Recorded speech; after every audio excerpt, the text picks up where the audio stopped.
I have to take them the order that they're in.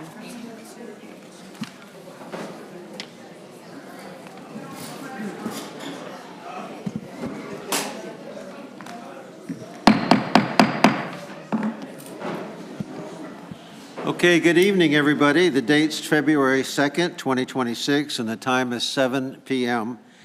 I hereby call to order the meeting of the City Council of the City of Groveland, Florida. We'll be led by the pledge by Vice Mayor Gaines this evening, and please remain standing for the invocation being provided by Pastor Brian Morgan from Vision Church. I pledge allegiance to the flag of the United States of America and to the republic for which it stands, one nation, under God, indivisible, with liberty and justice for all.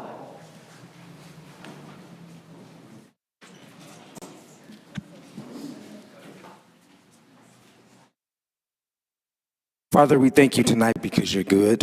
We thank you for every opportunity that you have afforded us to this moment in time. We know that this day would come, God, and that you would be in control of the day. So tonight, God, we ask that you would bless this meeting, that you would bless our mayor and vice mayor and every city council member and elected official here in the city of Groveland. God, my prayer tonight is that you would bless them with peace, that you would give them joy, that you would give them wisdom and discernment while they lead our great city. I'm asking tonight, God, that you would look upon every person that is here, every person that will come to this microphone or that will speak concerning the business of this city, that you would propel us forward, God, to be able to celebrate and serve the people of our community with diligence, with integrity, and with respect for one another, God. I ask tonight that you would give us wisdom in all the areas that we will discuss and all the business that will be handled. Most importantly, I ask tonight, God, that you would give us joy and peace and strength, and that you would build our community up, God. Most importantly, that you will remain with us and that you will grant us favor. So tonight we honor you and we thank you because you are good and your mercy endures forever. We ask all these things in your son Jesus' name we pray. Amen.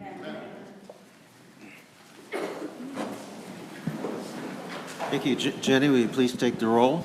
Yes. Mayor Keith Kehoe. Here. Vice Mayor Barbara Gaines. Here. Councilmember Amy Jo Carroll. Here. Councilmember Michael J. Cox. Here. Councilmember Stephen Chilkowski. Here. City Manager Mike Hine. Here. City Attorney Anita Gerasi Carver. Here. Sergeant at Arms Chief Sean Ramsey. Here. City Clerk Virginia Wright here. Thank you, and we have a quorum. We'll move right on to the agenda. Guest speakers, announcements, presentations, and proclamations. Our first up, announcement by Paula Hall, Lake Wilson Parkway Mega Community Garage Sale and Yard Sale. Paula? Good evening. I would like to thank the council first off for allowing me to come and speak here tonight. I'd like to thank the city mayor and the ladies and gentlemen that are here spending their time to be involved with our city. We do have a wonderful city. I wanted to take a minute, and we are going to be holding the first mega garage/community sales from Cherry Lake Road all the way out to 27, which ends basically a trilogy. There's over 11 different communities, subdivisions in there that will be participating in this. And of course, there's at no cost as well. So this is going to be a huge event up on the hill with a lot of people. We're going to have some food trucks there. We're going to have, many people have said they're putting out a lot of antiques, collectibles, Disney stuff, kitchen, home items, just too much stuff to even mention, furniture. We will have some food trucks as well up at this site. And if I may, just maybe if the police department could make a notation that it's going to be crazy, because all those developments are one way in, one way out. So that's going to cause a lot of traffic situations up there, I'm sure. And you know, when it comes to garage sales, us women and men are always on them. So, but again, I would like to thank the city, but if you could help maybe advertise this in different places and let them know that first time ever Groveland's having this big of a community garage sale from one end to the other. So I'm inviting you all to come. Hope to see you. Hope to see a lot of friendly people with lots of money. Thank you. Paula?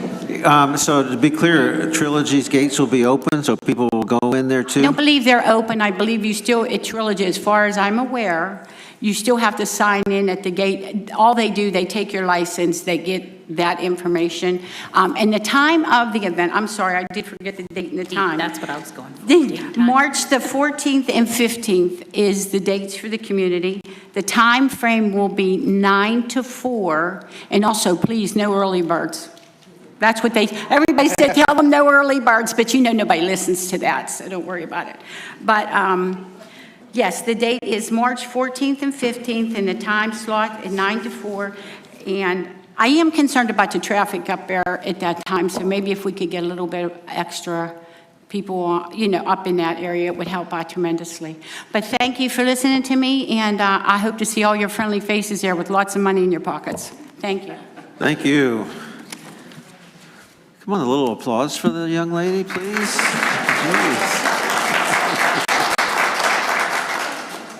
Okay, next on the agenda, I'm very honored to ask Mr. David Badillo to come up forward and stand at the podium. So everybody knows Mr. David Badillo has been a dedicated member of the Recreational Advisory Committee for 20 years, offering steadfast service and a deep commitment to the community. Drafted into the United States Marine Corps in 1971, he served overseas in Vietnam and in Thailand. Returning home in 1973, he later built a distinguished career with the New York City Police Department, serving both as an undercover operations agent and detective before retiring in 1997. After relocating from New York to Florida in December 2004, Mr. Badillo was recommended to RAC by the committee chairman after meeting him at the Vietnam Veterans Gathering. And in addition to his committee service, he has been a strong advocate for the community's Veterans Day events and Vietnam War veteran gatherings. His favorite part of serving on the committee has been watching our parks be designed and built out for the community, especially knowing that it provides a safe, engaging place for children to enjoy and thrive. We all want to thank you, Mr. Badillo, for the tireless efforts,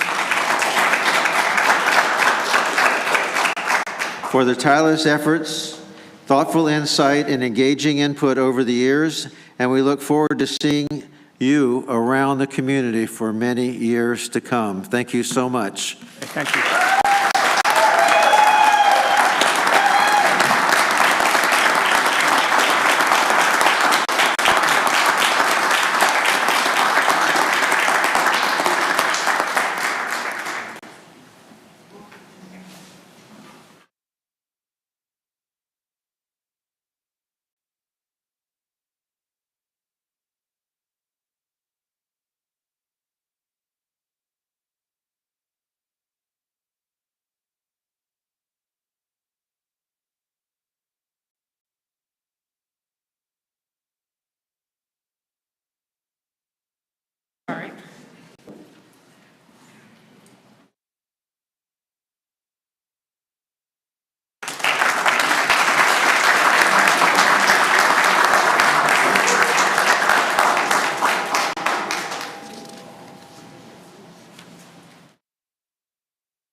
There's a man of few words.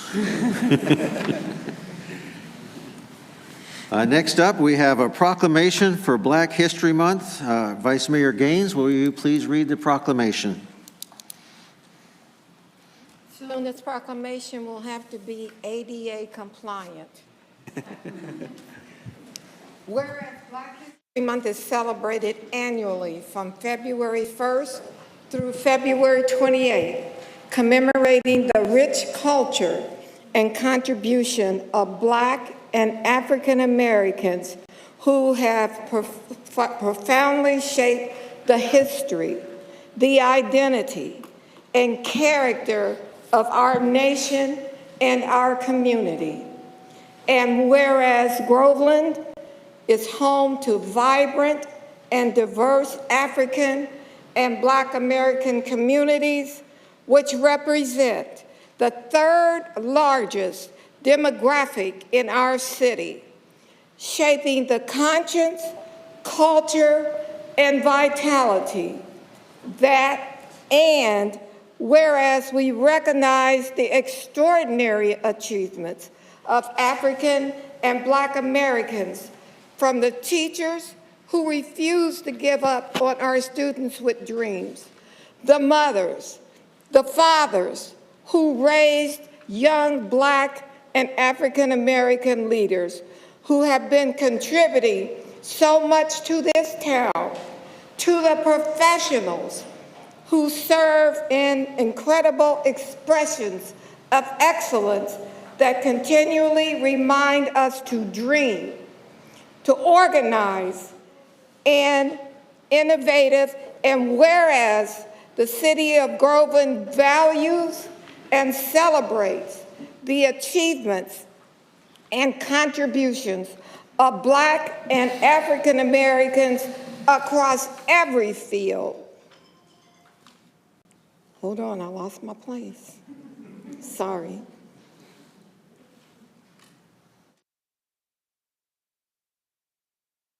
I know you all must feel so proud because I can't find it yet. Whereas the city of Groveland values and celebrates the achievements and contributions of Black and African Americans across the field, including science, art, education, business, literature, sports, and public service, which have enriched and advanced our society in immeasurable ways. And whereas our community is strengthened by the cultural richness of its residents, and we recognize that honoring Black and African American history is essential to annually reaffirming our commitment to building trust, prioritizing intentional recognition, and creating meaningful avenues for connectivity.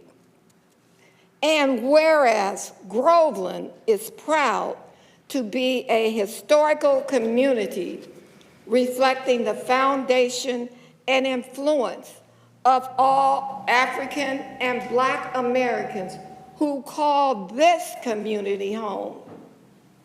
Now, therefore, Keith Keogh, Mayor of the city of Groveland in the state of Florida, and on behalf of the city of Groveland, do hereby proclaim the month of February as Black History Month and encourage all citizens to join in this observance. The mayor hereunto set his hand and caused the great seal of the city of Groveland to be affixed this day of February 2nd in the year of our Lord, 2026. Thank you.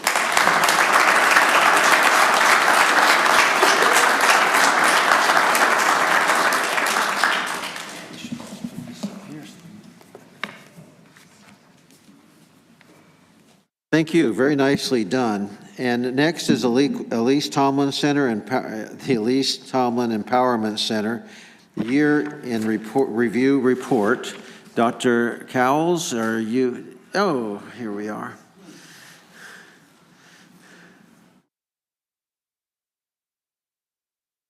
Good evening, Mayor Keogh, Vice Mayor, and the City Council of Groveland. I am Linda Cowles. I live at 5727 Whisper Pine Drive in Leesburg, Florida. It gives me great honor today to give you a year in review of the Elise Tomlin Center, which was newly constructed, and we moved in January of 2025. So this is a year in review, and we'll go from the beginning of that slide. Thank you. And I just want to introduce our team that are with me, some of them that are with me this evening. Sandra Lee, our Office and Youth Coordinator. Just stand. Karen Rivera, our Bilingual Specialist, Program Specialist. Sylvia Wack, our After-School Teacher and WIN Assistant. And other members are Tiffany Compton, our administrative assistant, Saida Watson, our volunteer coordinator, Paul Kroll, our Meals on Wheels driver, Danielle Gray, an assistant teacher, and Marcia Holder, our accountant. So the mission at Elise Tomlin is to empower the economically and technologically disadvantaged individuals, focusing on women, underprivileged youth, and seniors. And we provide leadership development, education, career advancement opportunities, eliminate food insecurities for seniors, and remove barriers to basic needs to foster community success. I think we have whoever's operating the slide. It should be moving on. Yeah, you can move it on to the next one. And then the vision is to create a thriving community. Oh, thank you so much. Thank you.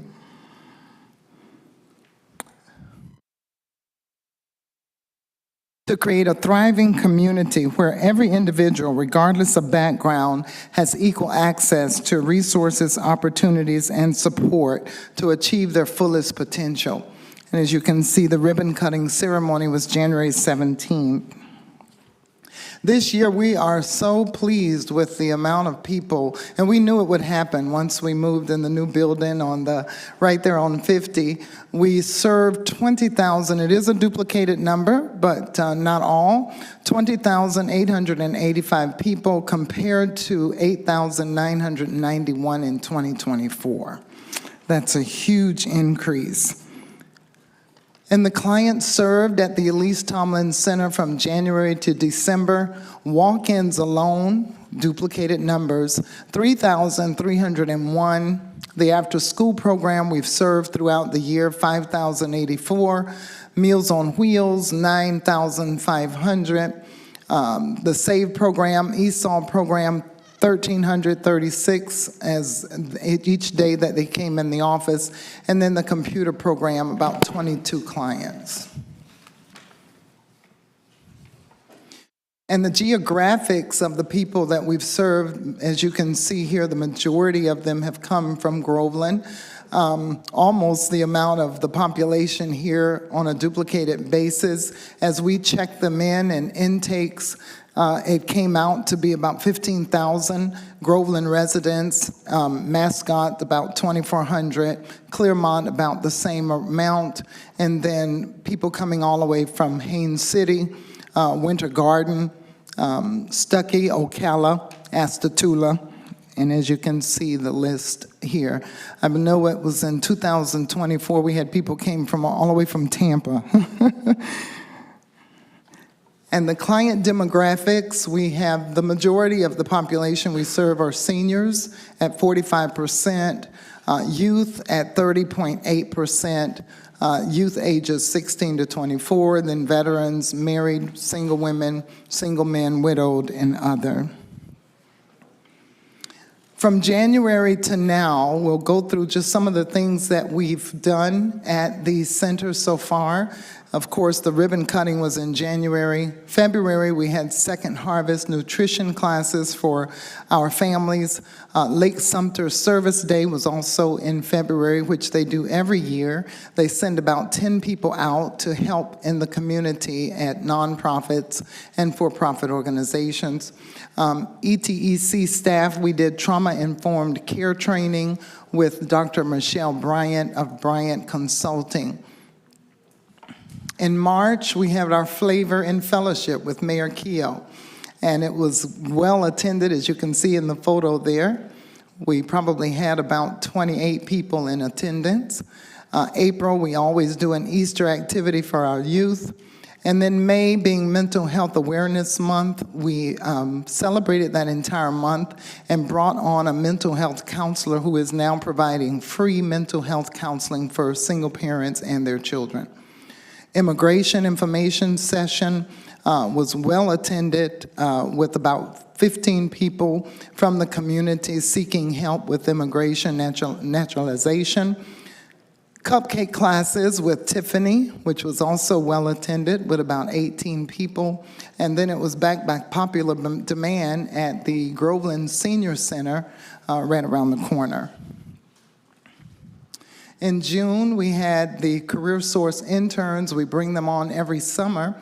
And as you can see on one of the photos, they sat in on one of our staff meetings.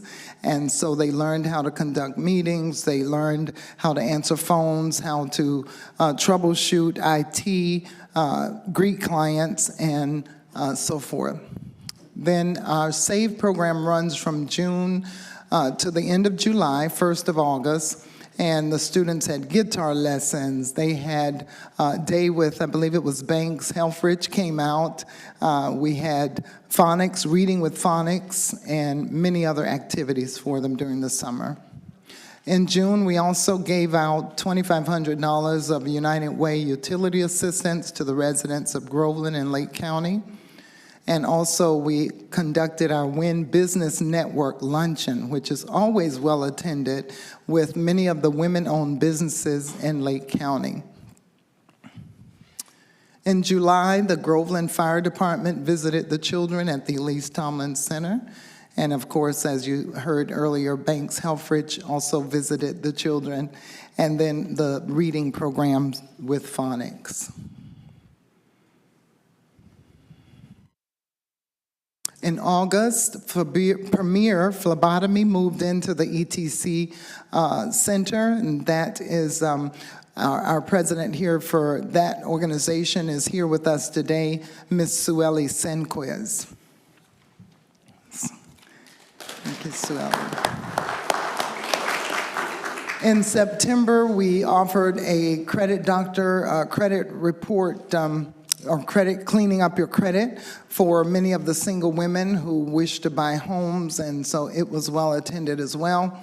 October being Domestic Violence Awareness, and also the month that Premier Phlebotomy did their ribbon cutting right there at Elise Tomlin Empowerment. And if we can add her on to the tag end of this presentation, just to show what she's brought to Groveland as well.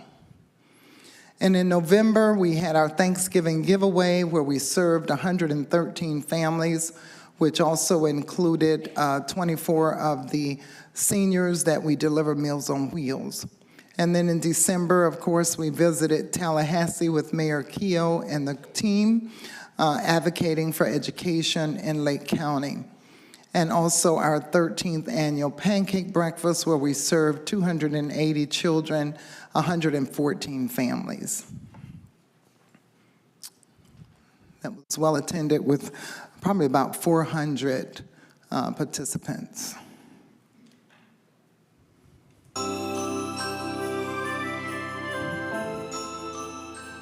Hi, my name is Dr. Linda Cowles, and I'm the president of Anointed Community Services International. And we're managing the Elise Tomlin Empowerment Center right here in beautiful Groveland, Florida, with Natural Charm. And I'm here to just say thank you, thank you, thank you to our wonderful sponsors that sponsored this 13th annual pancake breakfast and gift explosion. We've got so many wonderful gifts for kids. Some of them, this is the only Christmas that they'll get. They've got bikes, they've got hoverboards, they've got razors, electric scooters, and more. And I want to say thank you, first and foremost, to the city of Groveland for their awesome support of everything that we do at Elise Tomlin. And secondly, I'd like to thank the Kiki's Breakfast Cafe for sponsoring this event with 400 pancakes. That's over $4,000 worth of donations. And we want to thank Billy's Meat Market right here in Groveland. Thank you, Billy, for all that you do. I tell you, Billy's donating 400 slices of bacon. That's over $1,600 worth of donations. Groveland Fire Department is sponsoring us with the eggs. That's about $500 worth of donations. And the City of Groveland Police Department donated toys, and more toys. I just want to say thank you to all of our sponsors. We've got Mayor Keough. We've got Attorney J.J. Dahl, family law firm. We have Cherry Lake Farms that just did an awesome job this year sponsoring over 50 students. And we have the Elise Tomlin family, Miss Moselle Fanil and her family, Greta Harris. and Miss Dallas Worrell, who has cooked all of the wonderful bacon and eggs. Vision Church and Choice Repair, Women's Mission of Living Hope Church, and Women's Mission of Edge Memorial Church right here in Groveland. Daniel and Debbie Worrell, our long-term supporters, whose daughter was a wonderful intern for Anointed Community Services. Alvin and Sophronia John Baptiste, Family Matter Community Program, Brasson Law Firm, Monroe Richardson, Walter Brown, Hope Preparatory Academy, Attorney Chelsea Omega, Sandra Lee, Karen Rivera, all of the Anointed staff.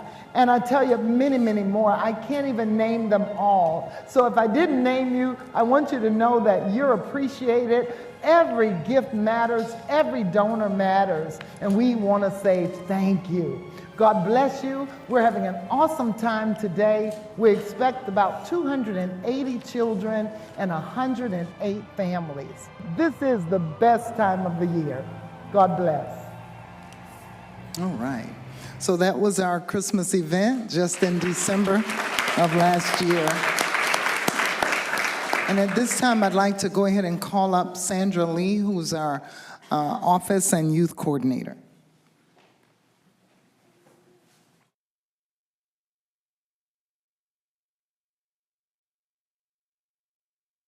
Good evening. My name is Sandra Lee. I live at 834 Robinson Street, Groveland, Florida. As we prepare for this annual review, to let you know, I am the office and youth coordinator at Elise Tomlin Community Center. This year, or last year, 2025, I oversaw and coordinated several initiatives that positively impact children, youth, families, and older adults in our community. Our after-school program from January to May 25, we served 31 children, provided snacks on 82 days from August to December 2025. We continued serving the same 31 children, distributing a total of 5,084 snacks throughout both periods, supporting their well-being and development. We also, for our SAVE program, Summer Assistant to Valuable Education. During 9 weeks of the summer, from Monday to Thursday, we served 1,260 meals to youth, helping single mothers who need support while working during the summer break. That came also from Second Harvest in Orlando. During our tutoring program in 2025, the tutoring program supported 10 children from after-school program. We had 5 home students, and we had 2 GED students. These tutoring sessions help students improve their academic performance and grades. 100% of our students improved their grades by 1 or 2 grade letters. And our Meals on Wheels program, in partnership with Living Hope Church in Clemont, in 2025, we delivered 9,500 meals to 38 seniors, veterans, adults with disabilities, providing nutritional meals Monday through Friday for 50 weeks, ensuring consistent support for our clients. Thank you for your time. Thank you. Thank you so much, Ms. Lee. And this time I'll call up Karen Rivera, who will go over the ESOL program.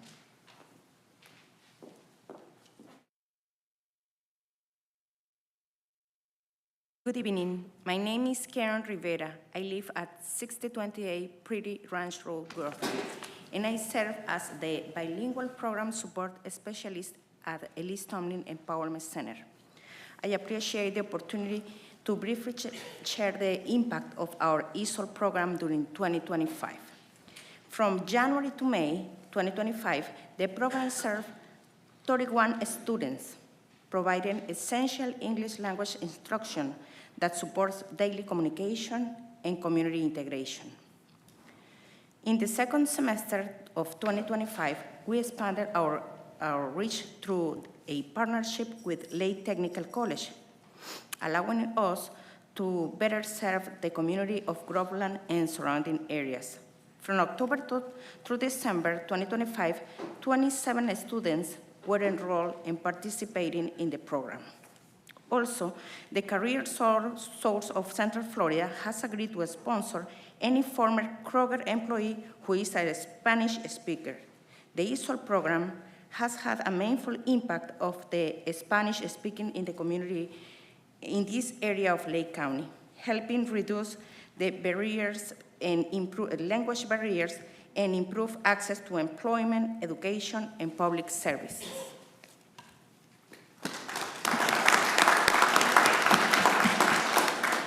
And then if I may call up Sylvia Wack, who serves as our after-school teacher and also WIN assistant.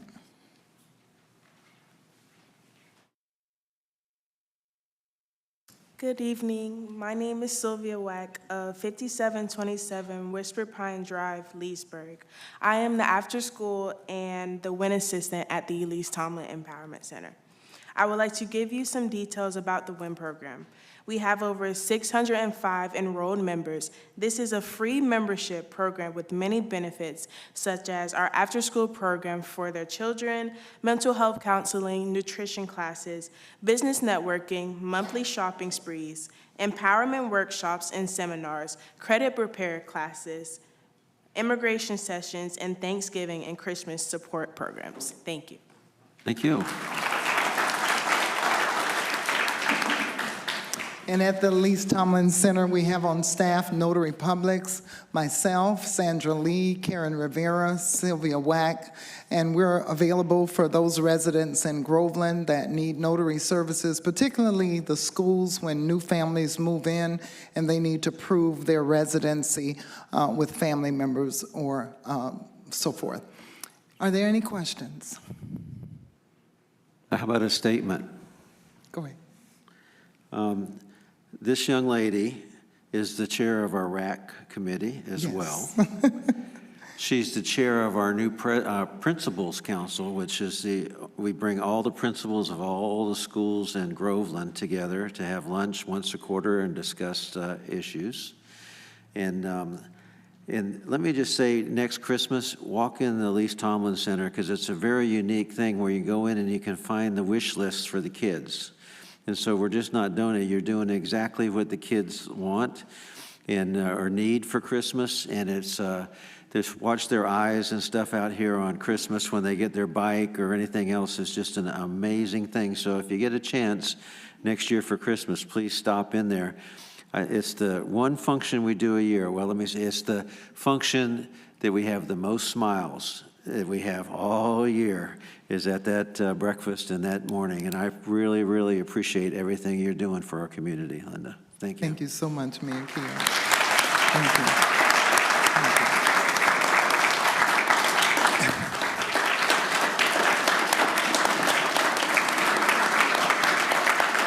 Thank you. Thank you. If possible, would you be indulged to hear just a short tidbit of the premier phlebotomy update? Okay, great. So I'll call up Sueli Senquiz. Thank you. Can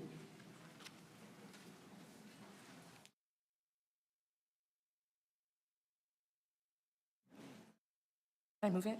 Okay, thank you. Thank you so much for allowing me to speak. I am housed inside of the Elise Tomlin Empowerment Center, so I would like to present our yearly statistics as well. We officially moved in August, and our first class began in July, so I will be giving you the statistics of 2025. We have had 3 successful cohorts. Our program runs year-round, and our classes are 8 weeks. So in 8 weeks, students will graduate, and then they are ready for the career field, so that's great. 100%, which I'm very proud of our students, they have graduated the course, so that's something that really speaks to being housed in Groveland and having the support of Dr. Linda and her staff completely. So we have had a total of 16 students go through our phlebotomy academy, And for our statistics, our students come from all over Florida. So we have 18.75% of our students traveled from Haines City, 25% came from Kissimmee or Point Siena, and then we have 6.25 in Leesburg, 18.75 in Clermont, 12.5% Groveland, and then Mount Dora, Orlando, and Mascot each at 6.25%. Our demographics, 43.75% of our students are Hispanic, 43.75% of our students are African American, and then 12.5% of our students are Caucasian. Right now, Premier Phlebotomy holds a 78% pass rate for the national license. So after our students finish the program and they graduate, they then can sit for the national certification, which is good in every state except for California. California has its own specific laws, but they're able to go anywhere for employment. And then I'm very proud, our students currently have an 80% rate of employment. So as soon as they graduate, 80% of our students are actually working in the field right now. And our students are employed at Advent Health, HCA hospitals, One Blood here in Clermont, home health care clinics, and then private doctors' clinics as well. So I'm just so thankful. Thank you for the opportunity to speak today, and I really look forward to hopefully partnering in our community and getting more of the Groveland community in to the Elise Tomlin Center for these classes. We have had a couple of the Kroger employees come, and hopefully they will start in March. So that's one thing that we're really looking forward to, helping them get back on their feet, and it's never too late to start in phlebotomy. So I'm so thankful for your time. And do you guys have any questions? Some people might know what phlebotomy is. Could you just explain it, please? Yes, okay, so we are the vampires. We are the ones that draw your blood, but we do it with love and with care at the Elise Tomlin Center. Thank you. Yes, Drop by there, because she's right. You've never seen so many people that love to see blood as you do in that class. That's true. Thank you. Thank you.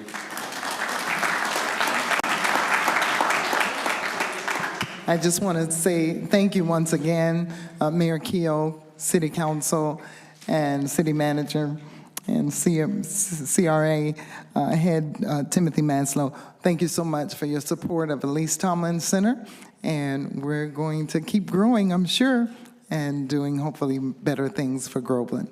Thanks again. Thank you for all you do. Next on the agenda is the consent agenda. We have one item, December 18th, City Workshop Minutes. Does anybody have anything, just any objection to the minutes?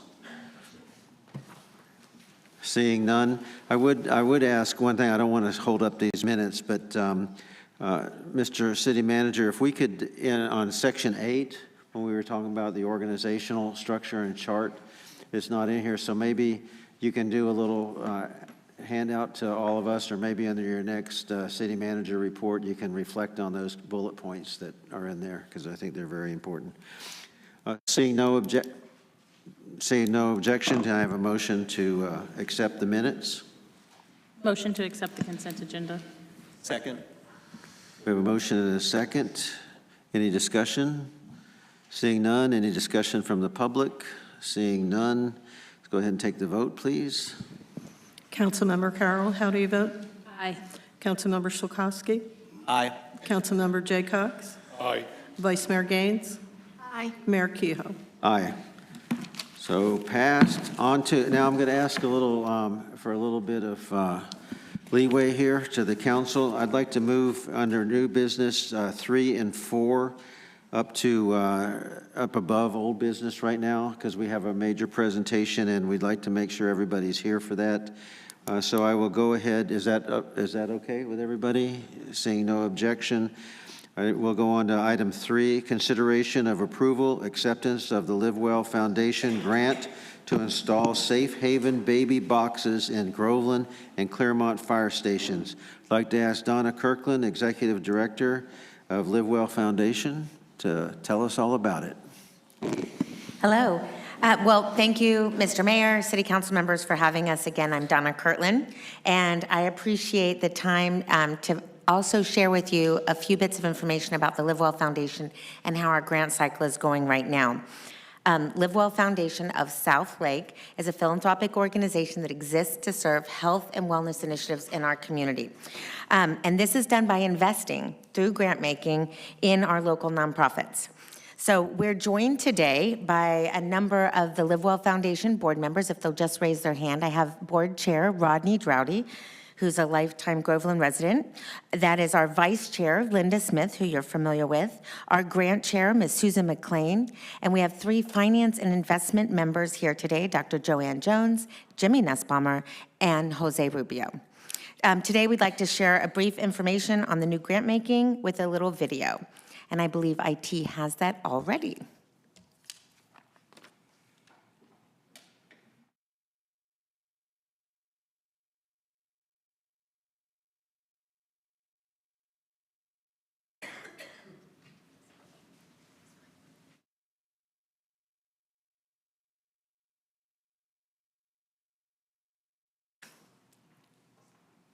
I'll do my best, Vanna White. And I believe IT has that already. One more time. Thank you. Where is Banks with the magic when we need it? He's trying.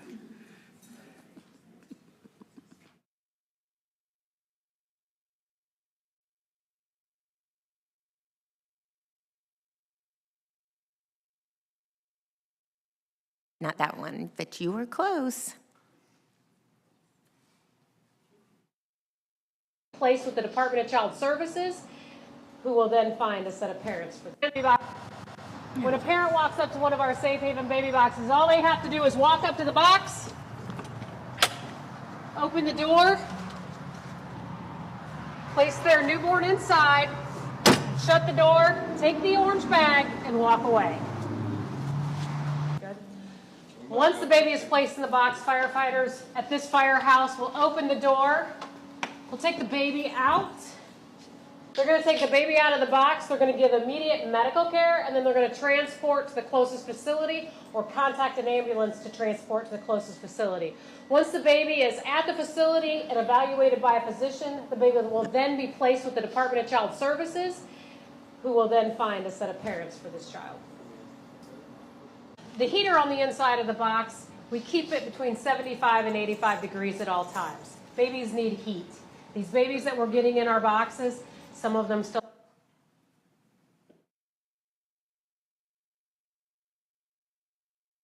Yeah, Mr. Mayor, members of the council, I think we're going to hear about that in a bit, but I think Ms. Kirtland wanted to give an overview of the Live Well Foundation first, as well as their newly refined kind of grant process and prioritization.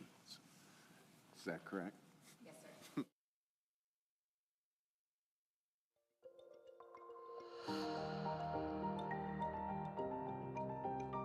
At the Live Well Foundation of South Lake, our board of directors believe that strong partnerships with our nonprofits are based on trust and transparency and the shared commitment to the community's well-being.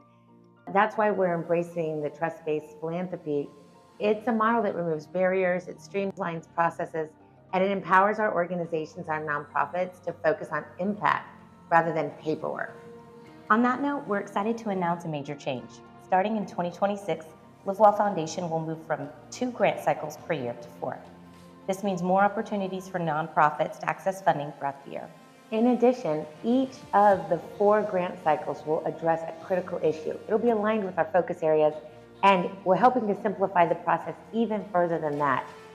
This January, Live Well Foundation opened the grant process with a focus on special populations.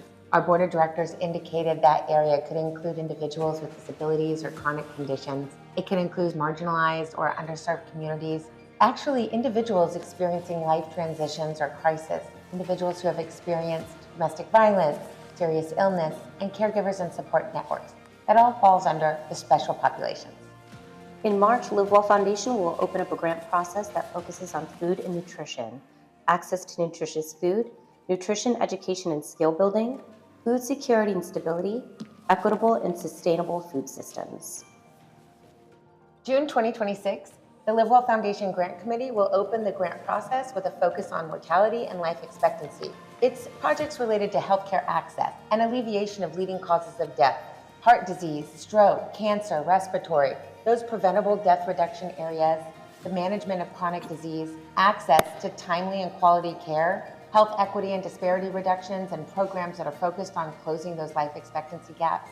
Any effort that extends life expectancy or preventable diseases.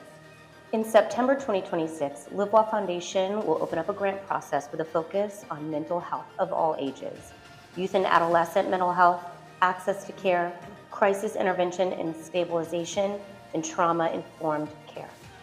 We really appreciate the thoughtful approach the Live Well Foundation Board of Directors and the Grant Committee have taken to ensure these critical issues are addressed throughout the next year.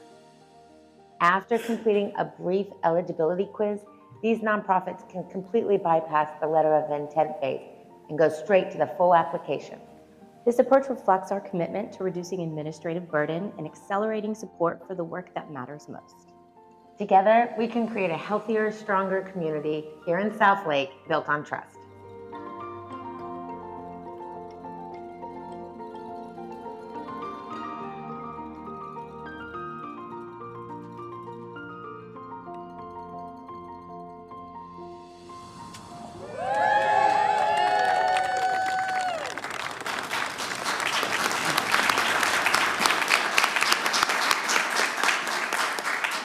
Many of our grantees are here today to help support us, but right now I'd like to introduce our grant chair, Ms. Susan McLean.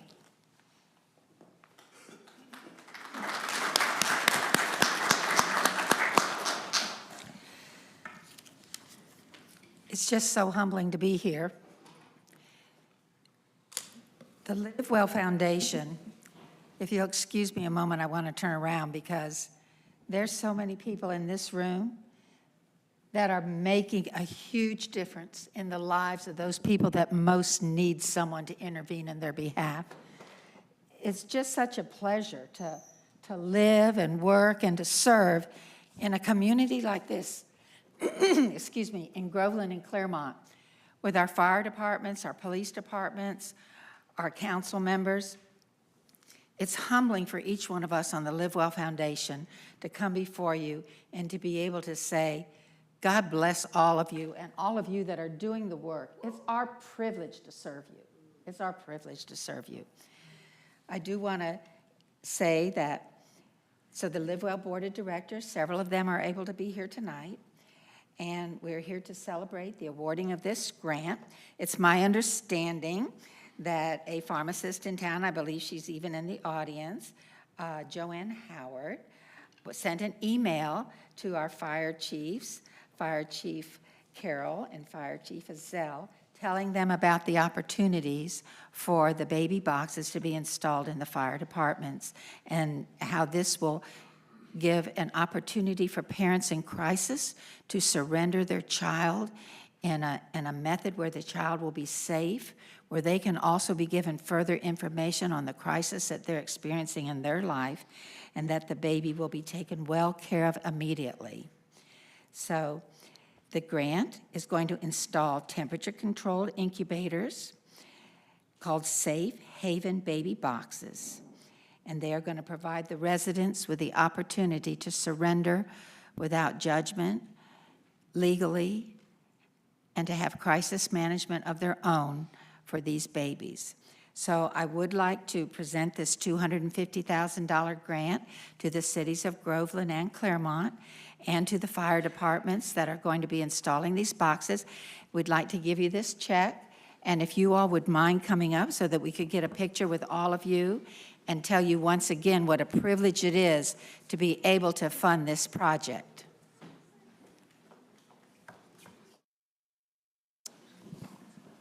Is Miss Joanne Hernandez in the audience tonight?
Good evening, Mayor and Council. I'm David Ezell, Fire Chief for the City of Claremont.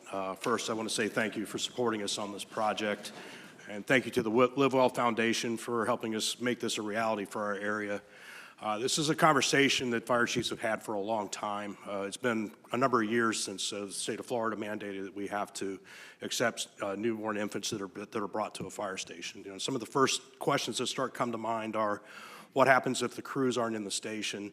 You know, and there was a situation some years ago in Clearwater, Florida, where the crews were out. A mother came up to surrender the infant. They left the baby at the front door going into the station. And when the crews came back, naturally, we don't use the front door. We raise the garage door, we back the trucks in, and we go from there into the fire station. And it was a cold night, somewhat like we had this past weekend. And the baby was found the next morning and unfortunately did not survive. So those are some of the concerns that we've had. And it was kind of an interesting process how this took place. Chief Carroll reached out after getting the email from Joanne and was saying, hey, I've seen these in other places, and this might be something we can take a look at. So we started saying, okay, what's the cost of the box? What's be the cost of the installation? And started going down that rabbit hole. And Chief Carroll reached out to a local resident and local business owner, Jimmy Nussbaumer, and just said, hey, what do you think it would cost to put one of these in a fire station? And as they got talking, Jimmy told Chief Carroll, you need to bring this to the Live Well Foundation. You know, if this doesn't fit what we do and our mission, I don't know what does. So we brought it to them, and we, talked about how many stations do we need, and after going through that, we said, let's put them in all of our fire stations. So that's the project we took to the Live Well Foundation, and it got awarded. And then a little bit later last year in July, the statute changed so that all the things that this box does, the climate control, the monitoring, all those things are now state law. So it checks all the boxes there, and it takes all the sleepless nights away from me as to what might happen if someone surrenders a child and we don't know about it. One other thing happened on July 1st that really drove the why home. Up in Leesburg, a deceased infant was found in a dumpster. So that just resonated. Why are we doing this, and what's the importance? And I thank you for the support and for the partnership that we are going to be able to provide our residents down here in the fastest growing and most populated area of South Lake with options that are safe for both the mother and the infants. So thank you for your support. We appreciate it.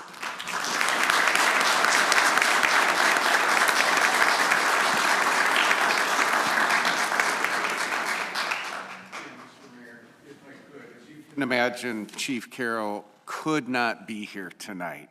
And he actually asked if we would move all of the agenda items for tonight so he could attend, and I had to politely explain to him that no, but thank you. He was very instrumental, but as Chief Ezell stated, can't understate the impact of Mrs. Hernandez.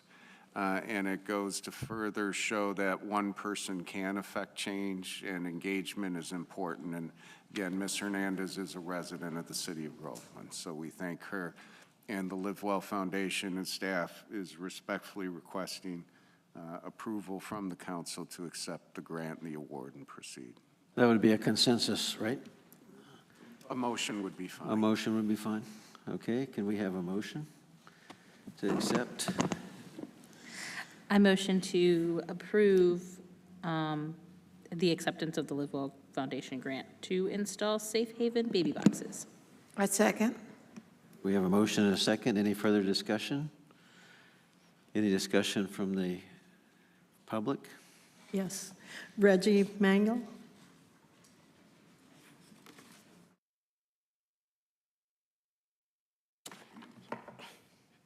I'm gonna do it without crying. Is that all right? Hey, I know what you're gonna vote because I know I trust a big God. And so, good evening.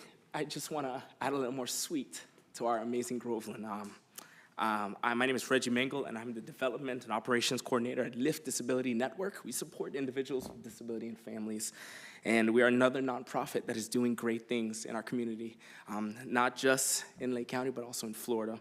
I'm right here in Groveland. I live 5 minutes down the street. My church community is here in South Lake County. My favorite stores and restaurants are here. My babies are here. I adopted a baby girl. We had her at 7 weeks 2 years ago. My wife went through cancer, and God told us, jump in and serve families. And it's because of individuals, and it's because of nonprofits and teams like Live Well that give me hope. We're in a cold world, not just Florida, but we are in a cold world, and I know wholeheartedly that I support Live Well Foundation here in South Lake, and they are deepening their roots. We're already seeing health, wellness, safety initiatives go up, like tonight. They are transforming not just our lives today, but for the generations to come, for my kids' kids. I would love to look back and say, I was part of that. And so I want to encourage you all. What we're doing tonight is amazing, but it doesn't stop there. Would you join with me? Would you support Live Well and what they're doing and the rest of our community? I love you, Groveland, and thank you so much, ladies and gentlemen, for supporting us, for being here tonight. My fellow constituents, thank you so much. Sorry for crying. I'm a crier by nature. I love Groveland, and I love you all, what you're doing in Lake County. Thank you so much. Thank you. Thank you so much.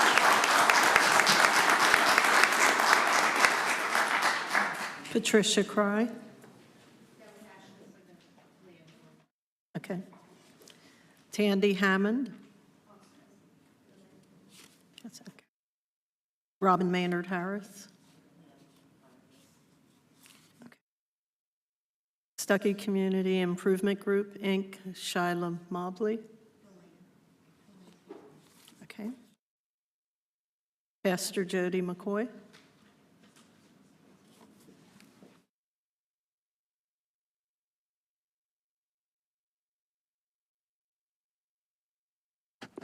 Good evening, Mayor, Vice Mayor, and council members, and Mr. Hine. I'm Pastor Jody McCoy.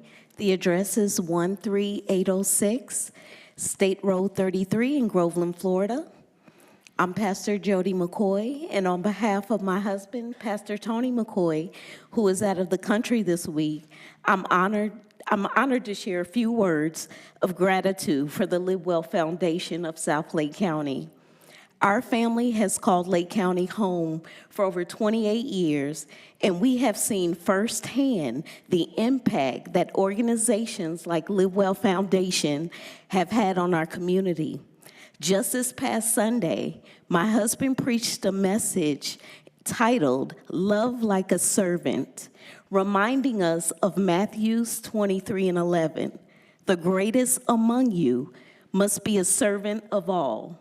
The Live Well Foundation truly lives out this scripture through its service to our community. What we deeply appreciate about the Live Well Foundation is that their board members don't just serve Lake County, they are Lake County.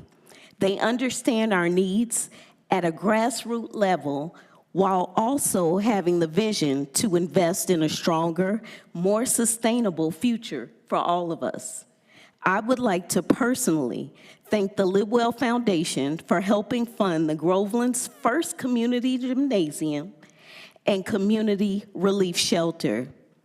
Over the past 2 days, this space has provided a safe place for individuals in need to eat and rest, something that would not have been possible without the Live Well support. In closing, Live Well is helping our community not just live, but live well. My hope is that you will continue to support their vision for many years to come. Thank you for allowing me to share this evening. God bless. Thank you.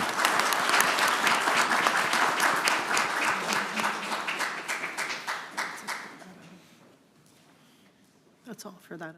So we have input, so we'll go ahead and take the roll call vote, please. Councilmember Carroll, how do you vote? Aye. Vice Mayor Gaines? Aye. Councilmember Jaycox? Aye. Councilmember Stokowski? Aye. Mayor Kehoe? Aye. So accepted. Thank you so much. On to number 4 under new business, consideration of approval transfer of the remaining property of South Lake Regional Park to the Live Well Foundation.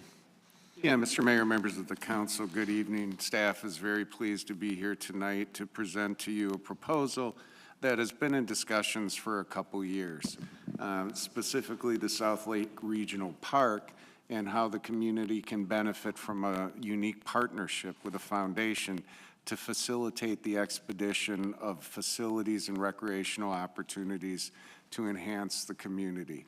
I thought it was appropriate to give some context to this, so I've asked Mr. Walker to put together a bit of the history of the South Lake Regional Park, its origin, its development, where we were and where we are now. So, Mr. Walker, if you can give that presentation.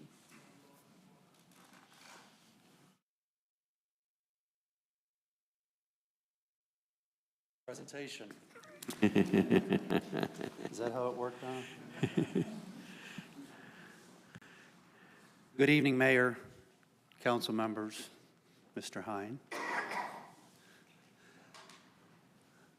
I hope I didn't have to have a paper copy to be able to see the wording up there. Just a brief history, take a few minutes of time to go through some slides.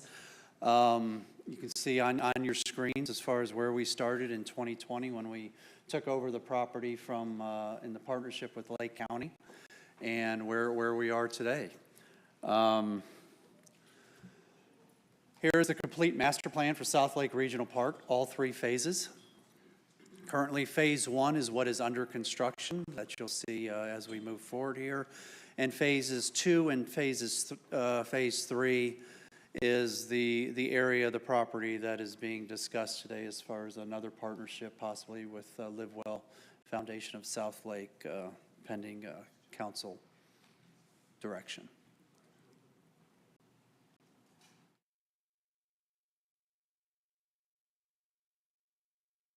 When we started in 2020, as I mentioned, entered into an agreement with Lake County. Lake County was in partnership, would be funding the project with the city. The city would be responsible for the management, the construction of, and then the maintenance of the park when completed. The original estimate for the project was to be around $22.9 million, $23 million. And then the funding, as you can see, for the years 21 through 24 are identified on your screen, with additional county funding anticipated for 25 through 32. So the money we've already received of the $5.95 million was through 2024. Sorry. And this was the property at the time when, in 2020, when the city took over. There's a lot of clay material on the site, and when the county had the property, they had a contractor on the site removing all the fill, and that fill is till this day, 6 years later, is still being removed. When the county had the property, as mentioned, it was going to be an ongoing process to get the property to grade for construction. So the clay area that you're seeing here in these shots is basically phase 1, everything to the top right of the screen, if I could say. The green area, the grass area, is the future phases 2 and 3. The water area to the top right screen is along Cathedral Lane. You can see the roadway of Cathedral Lane, which is at the end of Max Hooks Road. Just another angle looking towards the east, the northeast. So we've come a long ways, if my clicker can get us there. More angles, same property when we took it over. Once again, identifying the phase lines and construction of the areas that would be constructed. We went out to bid in January of 2022 to get the ball rolling as far as the process, because we had just gone through COVID, if we all remember, the 2021 year. So we went out to bid in January of 22. The 2 bids that came back were at $18 million and $20 million. If you go back to, if your memory goes back to slide 2, the entire project was expected to be $23 million. The engineer estimate was $11 million for the first phase, so numbers are out of whack, and we remember the COVID days. The project for phase 1, so we pumped the brakes. We then split phase 1 into getting the underground utilities in the works. So phase 1A came in at $4.3 million, and we got all the underground utilities in, some road base with curbing, and a lot of disturbed areas were sodded. So there is Phase 1 at grade.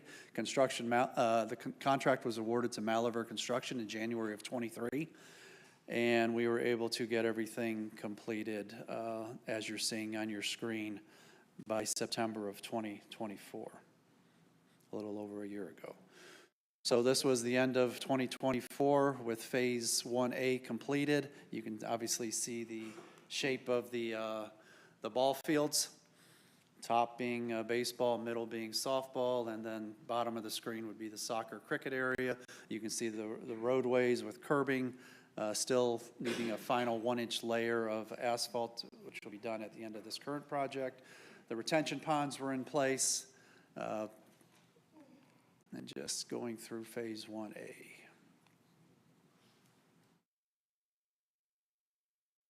Then we entered, as we were still exploring, we had actually somebody come to us, BMX, USA BMX, in '23, right after Phase 1A was completed, and wanted to have a partnership, just as we're discussing tonight, but it would be on the entire project, the property, and utilizing the underground infrastructure that was in place from Phase 1A, putting some of the key structures for a BMX facility and a pool and a track, and just a massive project that would basically wipe out what the ball fields, change of plans, not wipe out.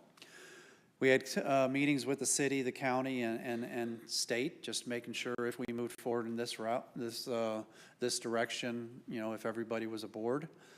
So we, at the time, city council was, move forward, tread lightly. The county was in acceptance at the time as far as just gathering more information. And we had a meeting with the state. And we met with the state in January of '24. They were not too keen on the idea, being in the Green Swamp area.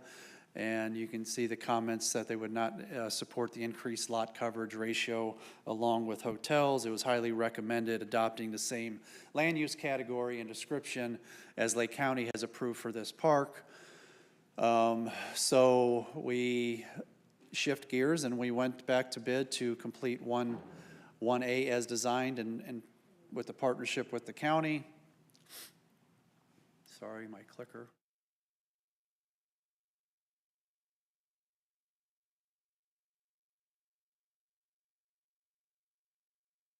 City manager went and had conversations with Lake County to get an addendum to the current contract with Lake County. They accepted and passed that. So now not just the first 4 or 5 years of funding that you see on the screen, the additional county funding from 2026, this current year, through 2032 was increased to $1.865 million, totaling $13,055,000. for a grand total of just over 20 million. So that includes the Phase 1A project that was built, and then the monies to complete Phase 1 as designed.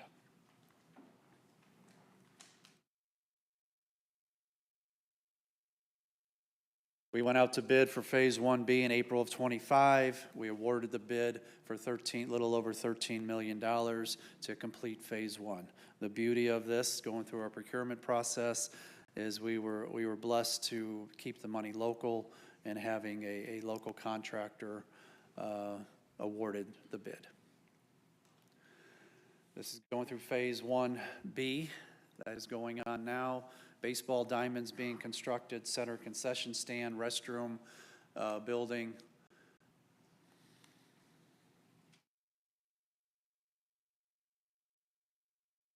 Softball fields being laid out with the sand area before the clay comes in. I apologize. Looking towards the west, Claremont at the top of the screen, ball fields constructed. To the right would be the undeveloped property to the right that we're discussing this evening.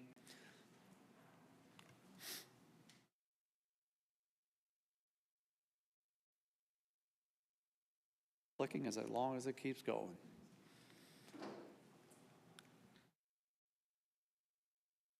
Softball field clay going in, grass on the softball fields are completed.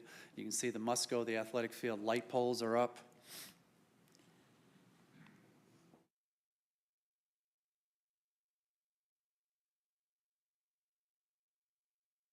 Soccer field's being sodded now. Once again, property to the right is will be the undeveloped, and I'll have some angles here shortly. See some of the undeveloped property to your top left screen. That'll be future phases 2 and 3. And once again, looking from the south to the north, State Road 50 would be at the top of the screen, Claremont to the right, Groveland to the left.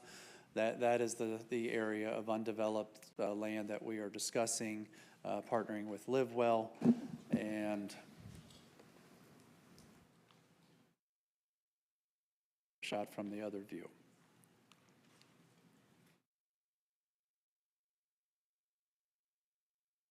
What's next? Next is the city will still need to annex in the property in the city, adopt future land use category for the property, which I mentioned a little earlier slides, and negotiate a final transfer of the property to the LiveWell Foundation of South Lake. But if I can reference or read from the staff report, just noting that staff is seeking authorization to proceed with facilitating the transfer of the remaining property to the LiveWell Foundation. Any final agreement would come back before the mayor and council for final consideration. And considerable discussion will be necessary to ensure our partners of Lake County concur with the direction. So we just, initial step, just to have some conversations to move forward. And don't know if Mr. Hine wants to add anything, but I will be calling up Mr. Rodney Drawdy. He is the chair of the LiveWell Foundation of South Lake.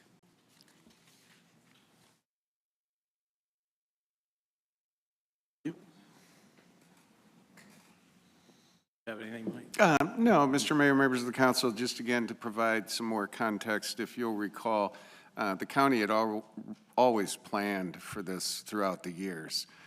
But they were going to do what's called pay-as-you-go. And it was going to take about 14 years for them to complete some of the phases. We recognized as a city that we weren't meeting our comp plan concurrency requirements. I think that's all fresh since we just had a workshop on that. As you'll recall, we require 6 acres per thousand for our residents, and we were below that. So the conversation went with the county where if we took it over, the construction, and could accelerate the construction, borrowing against their future pledges, we could deliver the project to the community, meet our concurrency requirements much quicker. As you can tell from the presentation in Mr. Walker's slideshow, we don't have future appropriations planned. I am sure the county will not be as generous moving forward since they've already committed a large obligation to satisfy their responsibilities. So we started conversations with the LiveWell Foundation some time ago, just exploring the possibility to, again, deliver recreational services to the community quicker than we could on our own. And you have the correspondence in your packet dated November 7th. So I'll let the Honorable Chair take it from there. Thank you, sir. I appreciate that. And good presentation, Mike. Thank you for that as well. I am the guy, I'm Rodney Drawdy, Chair of LiveWell Foundation, but I am the guy to endorse that project because I was the president of the South Lake Dixie Youth League here in Groveland as a lifetime resident here. And although the city cooperated with our league greatly, we had a really good relationship, we were very limited in what we could offer the community on that city block at the tower. And we've, you know, everyone's made that work for a very long time. But that new park is, I can't tell you how excited I am about that, even though my kids are grown and maybe my grandkids will get to use it. But I'm super excited about it because I saw the limitations that we've had for so long, and to see that facility, you know, on its way or being built and almost completed is just so exciting. And then to be able to be here today representing LiveWell, I'm humbled, greatly humbled, because there's so many here today that we have partnered with, including the city of Groveland, in several projects as well as we represented tonight with the baby box. And, you know, that's such an emotional thing that I can think if there's one baby saved through that process that we're all working through, funding and building, and the fire department is being willing to take that on, if one child is saved from that, it's worth it all. So, you know, we're just so thrilled. At Elise Tomlin Center, we helped fund that. I can remember growing up, that was the Ebony and Ivory Bar, you know, so that location, and of course not that building, it's a new building now. But it's so ironic that it's ebony and ivory colored, and now it's serving the community. So it's those things really excite me about Groveland. I love Groveland, I've been here my whole life. As Anita has, and Jimmy and some others. Not too many of us are natives that have been around for a very long time, but there are a few of us are. But others that have come and love it just as much as we all do. But to tell you a little bit about Live Well, I think most of the council and staff here know us and know us well, and a lot of the audience. But let me give you a little bit of highlight on who Live Well is.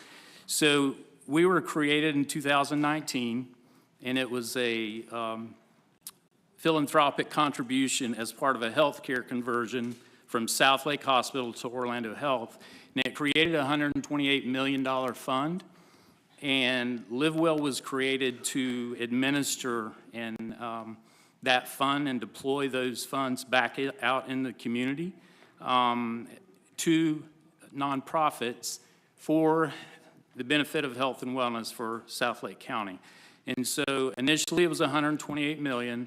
We have given out over the last 7 years an astonishing $70 million for various projects to nonprofits in the community. And today I'm proud to say that we have a little more than we had when we started.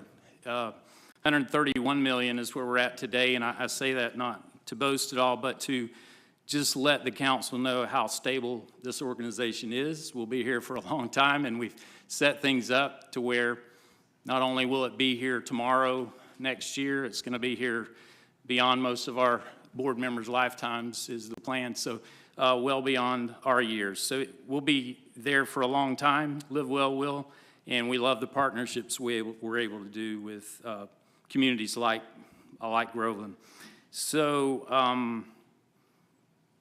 and lastly, on this land proposition, the one thing I can say is we can't commit to what that would look like or what we will actually build. We don't know. Our board is happy to accept the opportunity, and we're excited about it. We don't know what it will be, but we can assure all of you that it will be for the health and wellness, because that's our mandate, that's our bylaws. It has to be something that improves the health and wellness of South Lake County. That's our limitation. That's what we commit to you to do. So I'd like for the board members to come up.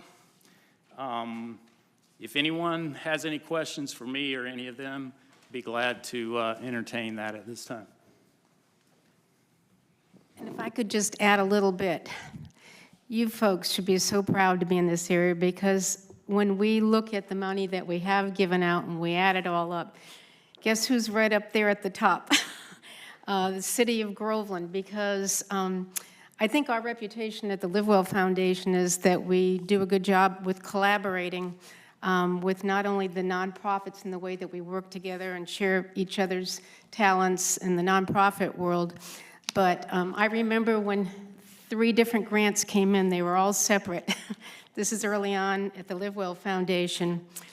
Anointed Community, the city of Groveland, Hope, is Tony, is she still here? Okay, came in, and we sat there in the grant committee thinking, what would happen if they all got together and came back together and collaborated?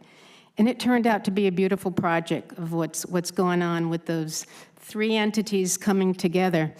And I just can't help but believe that every time we think about a project like this of collaborating, we come out ahead. I just wanted to mention that. I did want to say one other thing about the baby boxes, that, that before we gave that grant, I did a little research and found out that the state of Florida ranks number 4 in the country in abandonment of babies. And at the end of 2025, the baby boxes that have been placed range somewhere between 10 and 12 in the whole state. With this new venture of these 7 baby boxes, it's going to be the highlight for the state in doing that. That I just had to add. Thank you. If there are any questions? Yes, so let's start. Okay. Mr. Jaycox, you have any questions? No. Steve? I just wanted to check with the city manager. I know have we just discussed this with the county yet, or are we working? I can see Commissioner Parks, we can put him on the spot right now if you want. So. Yes, Mr. Mayor, members of the council, councilmen, yes, I've had many discussions about this with the county manager. We are just asking for authorization at this point to move forward. The pros are many. I can't think of any cons, but there are some hurdles. In our original agreement with the county, there was a reverter clause that said if the city isn't owning it, then it goes back to the county. Since public funds were used from the county, they may need or require some type of assurances from the foundation and or the city. So those are all things. Our next step will be, after getting permission and authorization to move forward, to have similar meetings with the county, which will end up ultimately requiring an amendment to our agreement with the county. And then the second question would be if, and you may be able to answer it, it may be Mr. Hine. When it comes back to us, will we have more of a fleshed out idea of what the foundation would be putting on this plot of land, or is that still going to be negotiations? Yeah, Mr. Mayor, members of the council, there will be many negotiations, but one of the strengths and the capacity of the Live Well Foundation, in my opinion, is their ability to reach a broad audience to vision. You know, Mike Walker went over in his slide presentation the attempt we had when we had worked in partnership with the BMX organization, and the state wouldn't allow that land use. The topography is interesting. I think many of you have been out there. It's slopey, and I think there's lots of opportunities, but as the staff report suggests, step one would be for the Live Well Foundation to facilitate that visioning, then coming back and getting approval, and then doing the construction and ultimately maintaining. Joe? I don't really have any questions, just please consider making an aquatic center. Onward. Vice Mayor? No questions. This is a great example of a public, almost private partnership that benefits everybody. I mean, when we talk about what they're taking on, it's taken another $15 million out of this taxpayers' money, you know, and I have to compliment everybody that worked on it. I see Mr. Nussberger back there, who's the contractor. You want to stand up because you've helped us out quite a bit. Thank you. And this is the kind of thing that governments need to do more of, these partnerships, and we really appreciate what you're doing. Can't wait to see the vision, and can't wait to see that contract that says you're going to maintain it all too, because that's a big deal. But so we have any we take a motion, and then we'll get into discussion with the public. So move to approve the transfer of the remaining property at South Lake Regional Park to the Live Well Foundation. Second. We have a motion and a second. Any further discussion from the council? Seeing none, any discussion from the public? Yes. Patricia Cry.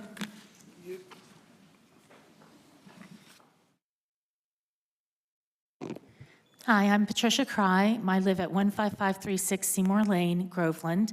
I am the CEO of the Neighborhood Center of South Lake, and we have been blessed with the Live Well Foundation providing us with grant funds. And since the inception of the Live Well Foundation, they have walked along with this community, especially Groveland, to do what's best for the community's health and wellness and to be there as a steadfast partner. And if this property is transferred to them, I am completely confident that that is what will happen and continue to happen, and that the city will greatly benefit from it. Thank you. Thank you. Tandy Hammond.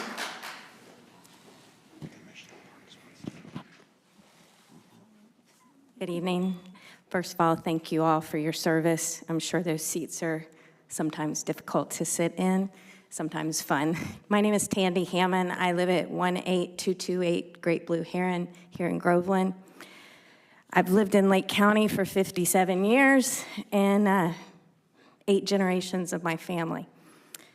I would like to share that the Live Well Foundation Partnership has a history of supporting health and wellness initiatives in South Lake County, as evidenced by many people tonight. At South Lake Cares, I am the nonprofit director there. We work to show our local community that we care deeply about them through feeding children, senior adults, family therapy, disaster relief, support groups. Basically, South Lake Cares lets people know that they're not alone, and we accomplish this by partnering a neighbor with another neighbor. The Live Well Foundation has proved to be a good neighbor to us. They've proved to be people of their word. There is alignment for us with the Live Well Foundation. Live Well believes that better health starts right here, at home in South Lake. As a private foundation, Live Well is dedicated to investing in the people of South Lake today, and I believe for the generations to come. Their return on investment is simple. They invest, and we get the opportunity for better health for life. Together, we've been helping South Lake families obtain better health. Live Well has proven to be leaders who follow through, leaders who see others before themselves, leaders who several of us call friends, never wavering from sharing here at home. My brother is a coach over in Sumter County. I wish he was here. But we'd often talk about finishing well often means finishing together. I hope you will consider joining arms and finishing together with Live Well. Thank you. Thank you. Robin Maynard Harris. Good evening, Mayor, Vice Mayor. My name is Robin Maynard Harris, and my address is protected. I'm here both as a Groveland taxpayer and as a representative of Libby's Legacy Breast Cancer Foundation. I wanted to address and speak in support of the Live Well Foundation of South Lake's request to further the conversation of the philanthropic land donation in South Lake Regional Park. The Live Well Foundation of South Lake has consistently invested real resources, time, and heart into this very community, including meaningful support of Libby's Legacy, Waterwell Farms, and local Groveland health initiatives. I'd also like to address something very important as a taxpayer: cost. Phase 1B of South Lake came in higher than originally projected because those estimates were pre-COVID. I won't go into the rest of this because Mike already covered it, but the construction costs and materials were far more than expected. And so as it stands today, there's currently no secured funding past Phase 1, as you see. And that property was secured by Lake County 20 years ago. Because what Live Well is proposing does not require going to Groveland residents for additional tax dollars, allowing Live Well to utilize this land with their own resources is a win for the city and the community. It means progress without burdening taxpayers.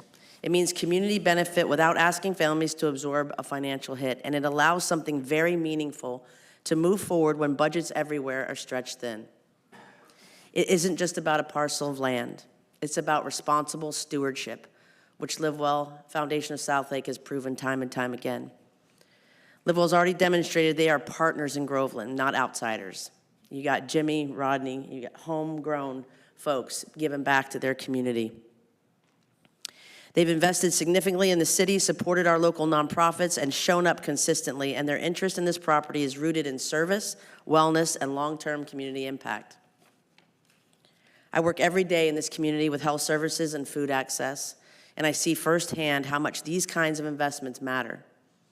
Land use wisely becomes opportunity, education, prevention, gathering spaces, and hope, but land delayed or left idle becomes another missed chance where it just will sit there as a clay pile for God knows how long.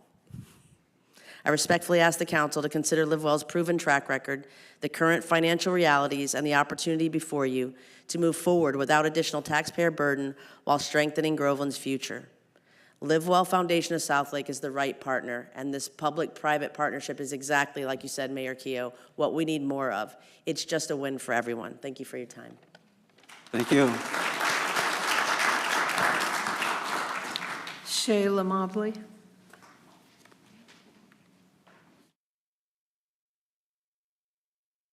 Good evening, Mayor, Vice Mayor, and council members. Thank you for the opportunity to speak during the consideration transfer for the remaining property of the Southlake Regional Park to the LiveWell Foundation. I'd like to briefly share why this aligns with the longstanding health and wellness priorities of Southlake County. The LiveWell Foundation has proven history of supporting health and wellness initiatives throughout our community, including its partnership with Stuckey Community Improvement Group, which we call SCIG. SCIG's core mission is to empower and improve the quality of life for the residents of Southlake County. Through that, we do that with mentoring groups such as Our Girls, community education, and direct services.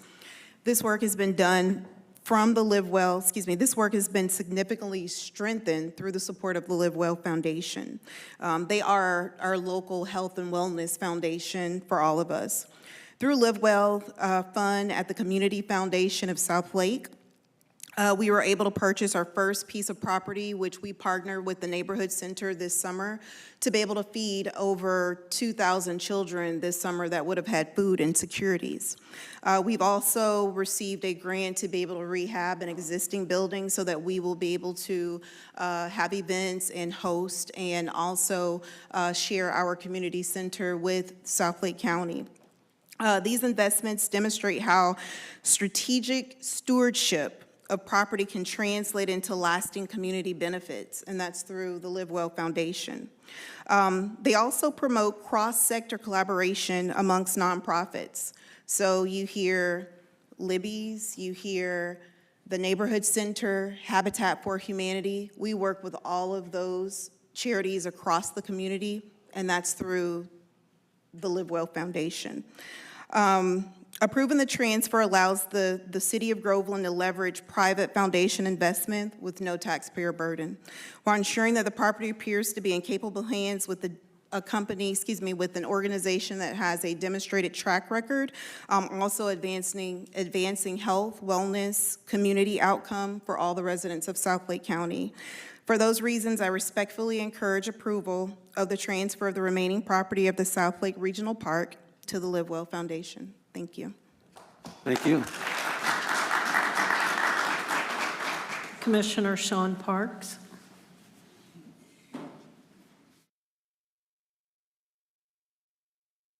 My apologies for playing musical chairs back there. I didn't follow the rules and fill out a card, so I did that. Good evening, Mayor, council members, and residents. Just really want to speak in support of the motion that's on the table now to move forward. Obviously, as representative from the County Commission, have a personal interest in this property. I remember the very first day that I took office. It was very cold, actually driving around looking at different sites for a Southlake Regional Park. And I knew this one was the best right from the start because of its location. There are fiscal constraints, as we know, very real now. I think the original budget was $25 million for all three phases, and now it's barely going to cover one phase. We are, as the cities of Lake County and around Florida and counties are going to face potentially some serious fiscal decisions. We'll see what happens with property tax. Our portion of this has been funded through the penny sales tax. If that property tax and how that's affected and the changes that come, that could significantly impact the funding out of penny sales tax. So this is a great thing to move forward with in a partnership. So I am in support of it. I think there's some sort of legal issues that I know Anita's going to work on with Melanie to make sure there's a nexus, if you will, to the connection and proving that to the residents that it does fit, that does. Live Well Foundation does amazing work, as transparent and as accountable as anybody. So there's not going to be any problems there, I'm sure. But we'll get through some of the legalities and move forward. And I would offer up, happy to be a part of any kind of visioning or decision-making and, workshops or whatever that you do to plan this forward. So thank you. Appreciate the opportunity to speak tonight. Thank you so much. Dr. Linda Cowles.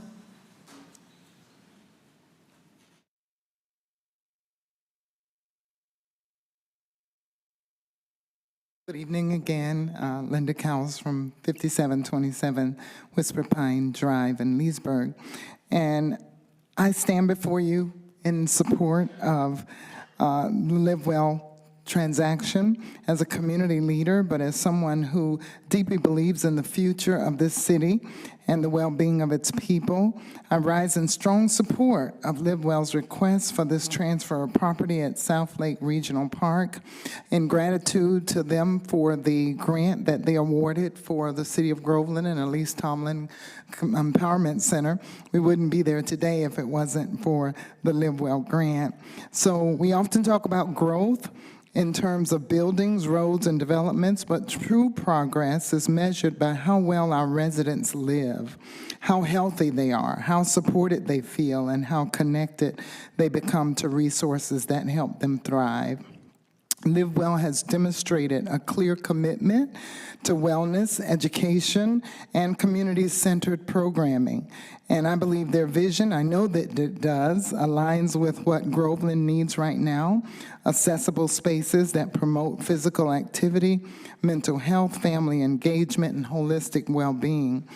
I believe that their project represents hope for healthier lifestyles, stronger families, and a more resilient community. So most importantly, I believe Live Well understands that health is not just about medicine, it's about movement, community, education, and access, and it's about meeting people where they are and walking alongside them toward better outcomes. So tonight, you have the opportunity to take a bold step forward by approving this transfer. You're saying yes to prevention over crisis, yes to collaboration over limitations, yes to a future where Groveland leads by example, as you have done so well in health and wellness. And I strongly believe Live Well will steward this property with integrity, with vision and purpose. They will build something meaningful, I'm sure, something lasting and something that reflects the heart of this city. Thank you for your time, and we encourage your vote of yes. Thank you. Thank you. Christina Tremaine.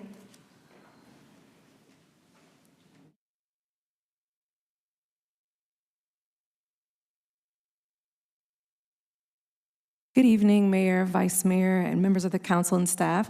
Christina Tremaine, 13806 State Road 33. Adding to the remarks from, seems like, the entire public, and Pastor Tony and Pastor Jody, I too am honored to stand here and cheer on behalf of the Live Well Foundation of South Lake as they yet again set their sights on another community venture to serve us all. As our senior pastors you've heard tonight, and our entire HOPE staff, on behalf of them, we absolutely adore and support and appreciate the entire Live Well Board Foundation. From the board chair, Mr. Rodney, to Ms. Linda, to Dr. Jones, Donna, Ms. Susan, Mr. Jimmy, Mr. Rubio, each and every one of them, I know them personally, they truly work to enhance the quality of life for Lake County residents, both personally and collectively, with a primary focus on health and wellness. And so tonight, it's my privilege to stand before you on behalf of Hope International Church as personal beneficiaries of the board, of their generosity and their kind hearts, and all the wonderful work they have done and that they're continued to quest to do with the Baby Safe operation, and as well as acquiring the South Lake Regional Park. The programs that are provided on our Hope campus are a direct reflection of the positive, life-changing impact this board stands for. The very people who walk on our campus each day, utilize the Nathaniel Community Gymnasium, they are literally walking Groveland testimonies of LiveWell's initiative of health and wellness. And the list is long.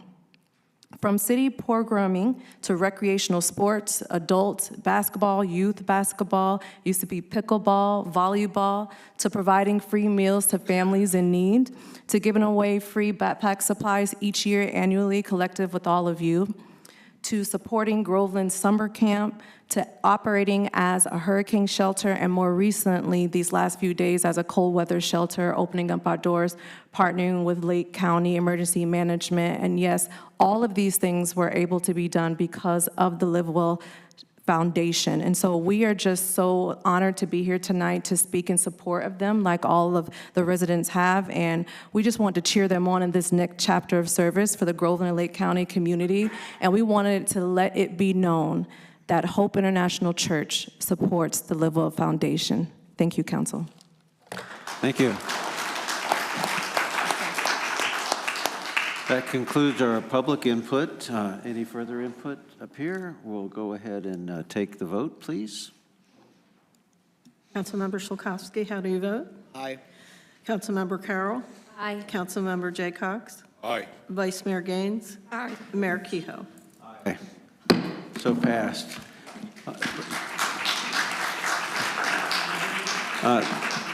I really believe this is the most historic thing we've done in a long time in this city. So I would like everybody to come out front and take one group. Everybody in support of this, come up front, face that way, and let's get a picture of everybody, please.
We're gonna try to stay inside of everything.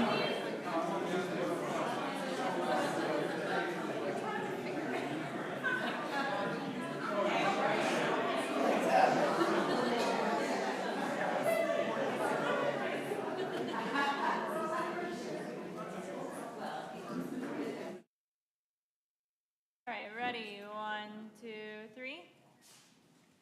Nobody move. 1, 2, 3. And then hold one more. 1, 2, 3.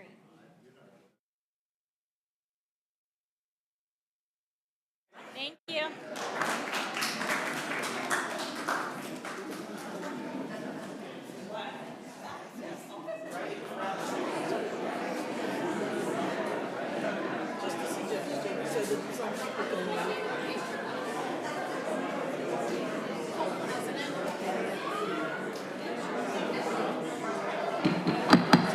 Okay, we're going to take a 5-minute recess.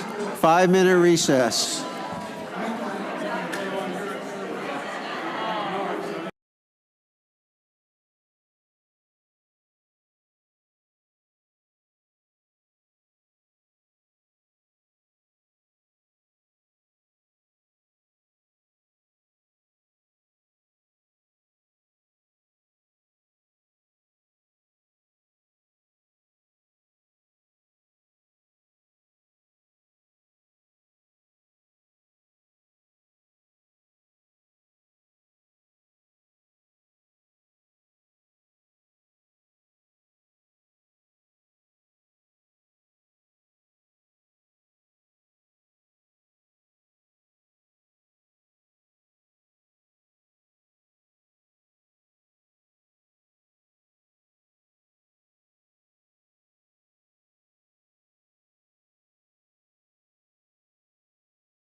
shushing people now. We was shushing. Oh, here comes Jenny.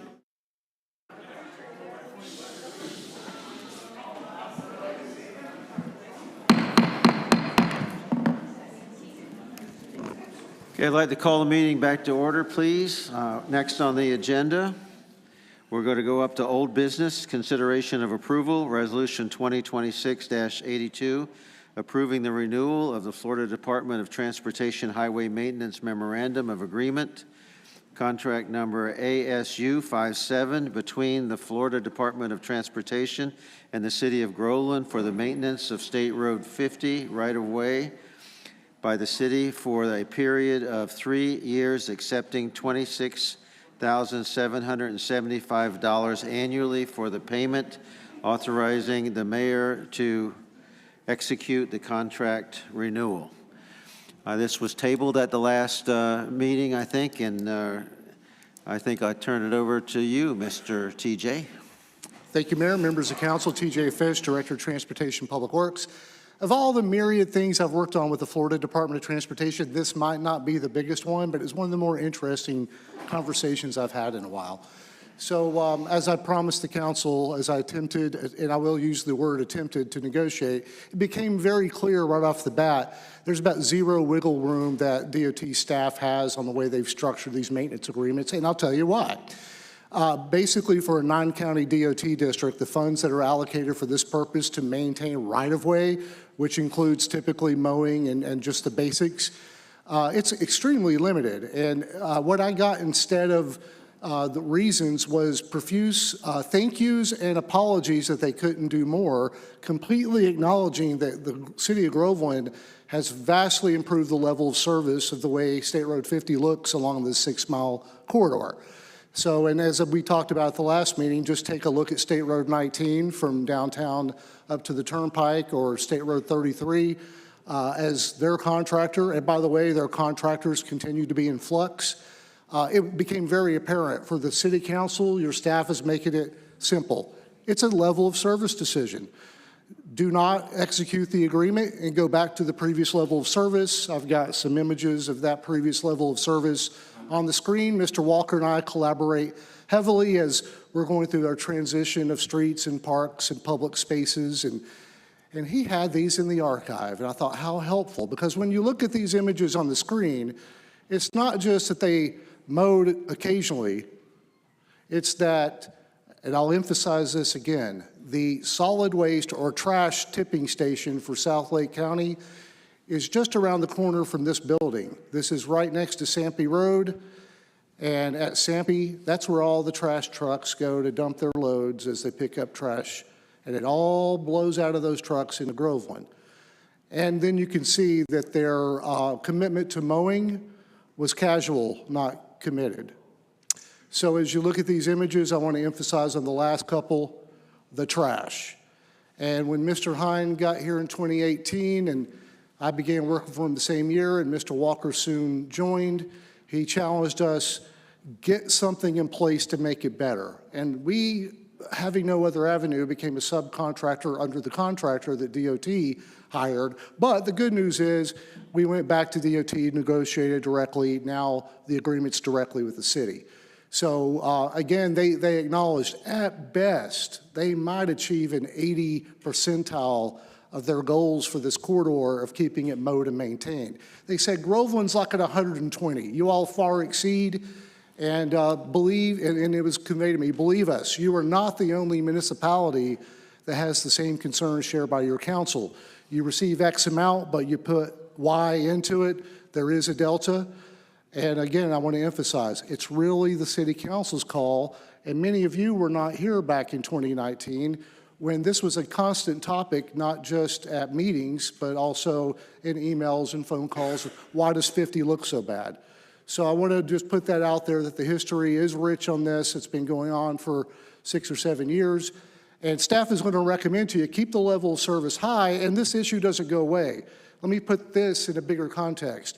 You are already dramatic partners with the state of Florida through several of their agencies, DEP being one of them for environmental protection, the Water Management District, but DOT. It's your partnership that led to the State Road 50 project being funded this year.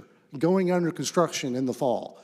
And with that project comes 3.5 miles of the coast-to-coast trail. So the need for the city of Groveland to be engaged on maintaining what's in this right-of-way, it doesn't lessen, it's going to have to be enhanced. So I applaud your consideration tonight, the fact that this agreement even exists, and I hope that you'll extend it another 3 years, understanding that, yeah, we've purchased some mowers, we've got a couple of staff members. Those staff members are used for other purposes besides this, but the level of service speaks for itself, because I'm just showing you what the before was. If you want to see the after, drive it any day of the week, and you'll see the after. It's clean, it's well mowed, and it's edged, and it's weed-eated, and none of those things were happening prior to Groveland's involvement. So with that, that's your staff recommendation, and I'll be glad to answer any questions. Amy Jo, any question? Any questions? Did you get your answer about the equipment? Okay. Are we still going to ask for that answer? We talked about capital, what capital we had to invest, and are we going to still have 65-inch mowers mowing this 6 miles, or? At the moment, we do have the large mowers. We have explored, and I heard this the other night, a batwing approach, and we have had to call in a bush hog on certain occasions, especially right in front of Waterside Point. We've had some issues there, which I think you all have heard at neighborhood huddles. So we've been creative in that approach. Mr. Walker and I have talked about this between the staffing, how those staff resources are being allocated, and the equipment. Can we continue to enhance? But right now, we've got 2 already purchased capital items of those mowers.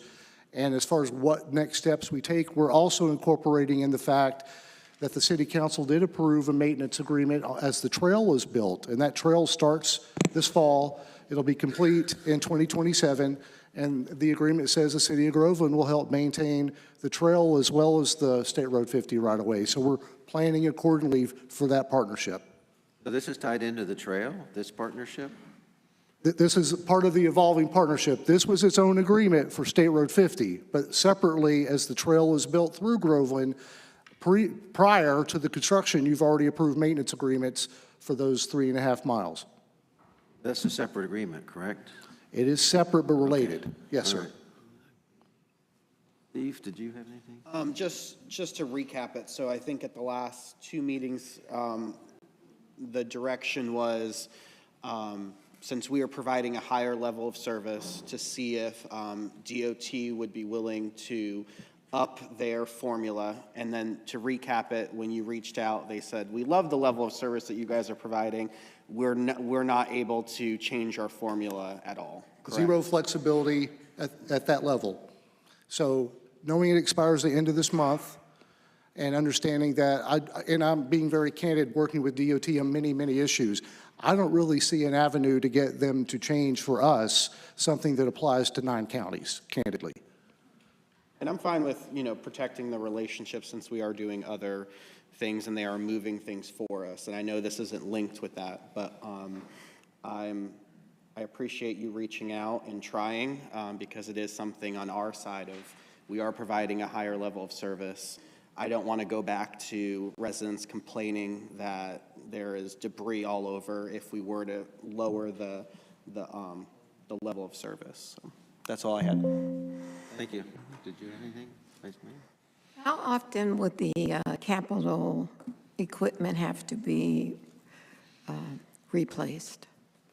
At this time, we've only had to purchase new mowers 1 time since I've been in the director's position for the last 6 years, so I'm hoping we can keep that life cycle intact. But every 5 to 10 years, we're going to have to be purchasing new or enhanced equipment based on what we determine the needs are as this partnership grows.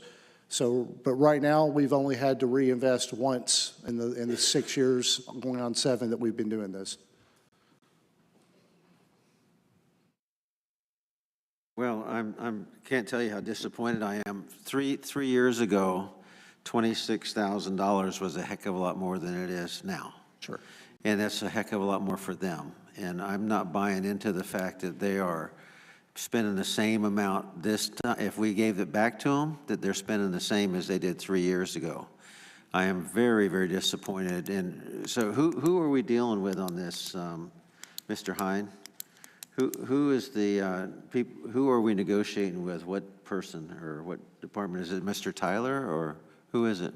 No, we haven't taken this to the secretary level. We save those moments for big occasions. On this case, it's our Leesburg Operations Center.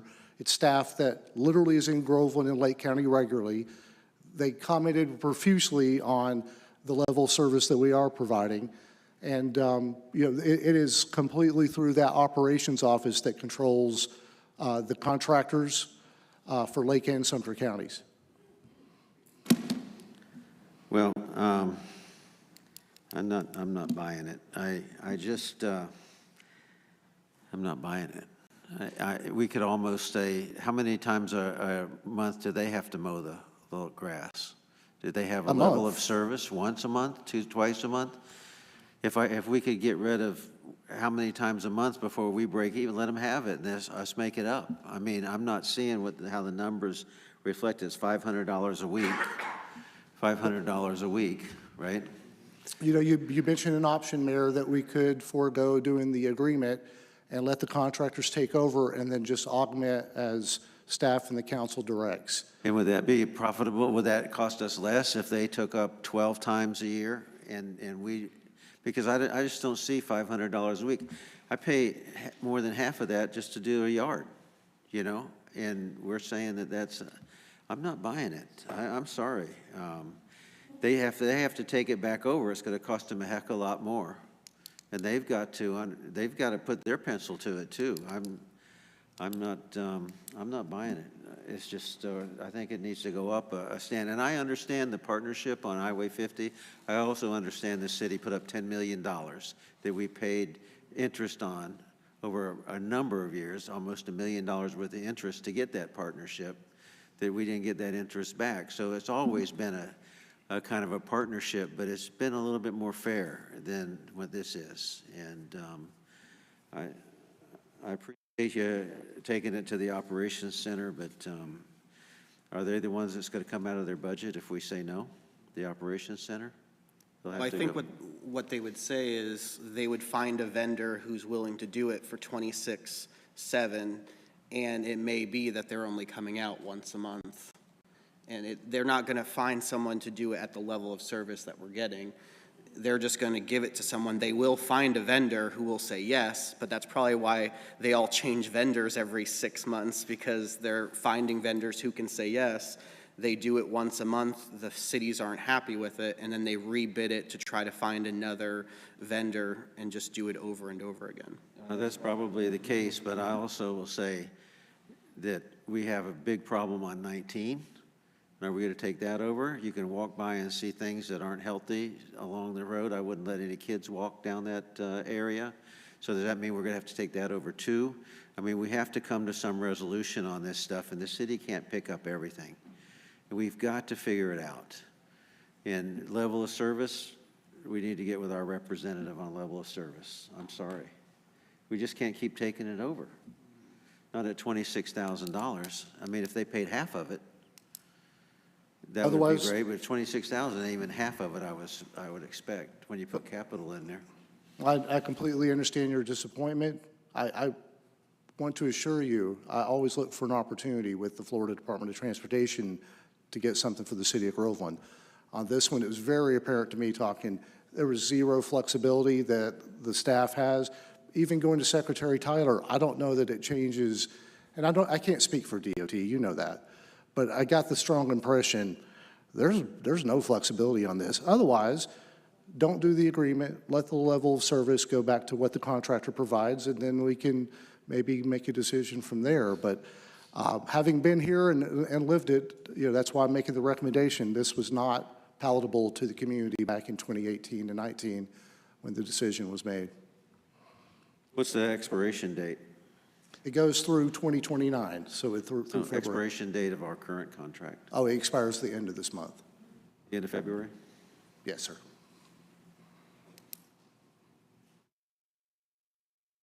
I think we're just delaying the inevitable, because we could say no to this, go back to a lower level of service, have the seats filled with constituents that are angry about the trash, then go back and renegotiate and go back into the same contract. I kind of disagree with that. I think that If it costs them so little, if they do it once a month and we put the alternative, so we're stopping 12 times a year, not us not doing it. I think we've got to put something in, because 19, I mean, I love 50. 19, if you walk down past Billy's Market, all the way down that way, just see what it is. I mean, it's worse than what I just saw here. And so we've got to come to some kind of agreement on how this is going to be paid for. Am I against paying our share? No. I'm totally against doing it all. We pay taxes, our citizens pay taxes to get a level of service, and we've got to challenge that with the people that can do something about it. And to say that $26,000 22 years ago is going to be the same, they're not going to get a contractor to do this for $26,000 unless they do it twice a year or 3 times a year for 6 miles. You know, I'm sorry, I'm not buying it. And how is the 26,000 calculated? So has it always been 26,000 exactly? Is it determined by the length that they're doing? Like, how do they determine the 26,775? It was determined by the 6 miles that's included, and it is the same amount. And I had this conversation with personnel that we all know the cost went up, so why is it exactly the same amount for this 3-year period as the first 3? And right back to what we've said, it's based on a formula that's spread out not just for Groveland, but for all of Lake County and their 9-county district. And basically, they, again, acknowledging, we completely understand that when we have our contractors, when we can get our contractors to effectively perform, we know it's a completely different level of service than what Groveland's providing. So I've been as transparent as I could on this one. Again, not one that I have taken to the Secretary's office on purpose. DOT has a structure, and that's one of the things I've worked throughout my career is understanding that. So I've been very transparent with the council. It is completely your call if you want to regress and attempt to further negotiate, but as far as the agreement, it does expire at the end of the month. Yeah, we're not holding you responsible for the contract. Do you know what was in the contract that the contractors, they had a contract with a contractor? How many times a year? What was in that contract for $26,000? Well, it's been a while since I had to read the one with Oasis, but their performance was not even necessarily monthly. It does have mowing and cleaning requirements, but I got to tell you, and what was interesting is when Groveland took over, I would get calls from Oasis saying, you all need to do a better job. And I'm going, I don't understand why you're even calling. The reason we're even doing this is because of the shoddy performance of your company. So it was not even monthly at that time. And I will give them credit. In the summer months, they did pick it up a little bit. And then what's our level of service commitment-wise? Are we mowing it? Oh, it's weekly. We're going weekly. And really, the big thing is, and I've instructed them, I'm not asking you to make it carpet. You know, we're not trying to, it's the trash. The trash is the big thing. It really quickly accumulates. And I'm worried if we don't approve this, we give away the 26,000. They are coming once a month, if we hope, but we're still going out weekly to keep up the level of service, and we've now doubled our investment of what we're even paying now. Something sounds better than nothing is where you're at. So I would move to approve Resolution 2026-2. I'll second. We have a motion, we have a second. Any further discussion? Yes. Please. I would like to suggest that at the next meeting, that you bring back, for lack of a better word, a chart showing us versus them, the advantages and the disadvantages.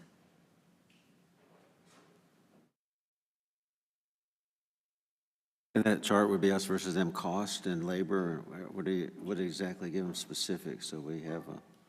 Well, it'll be cost, labor, level of service, so that we can see,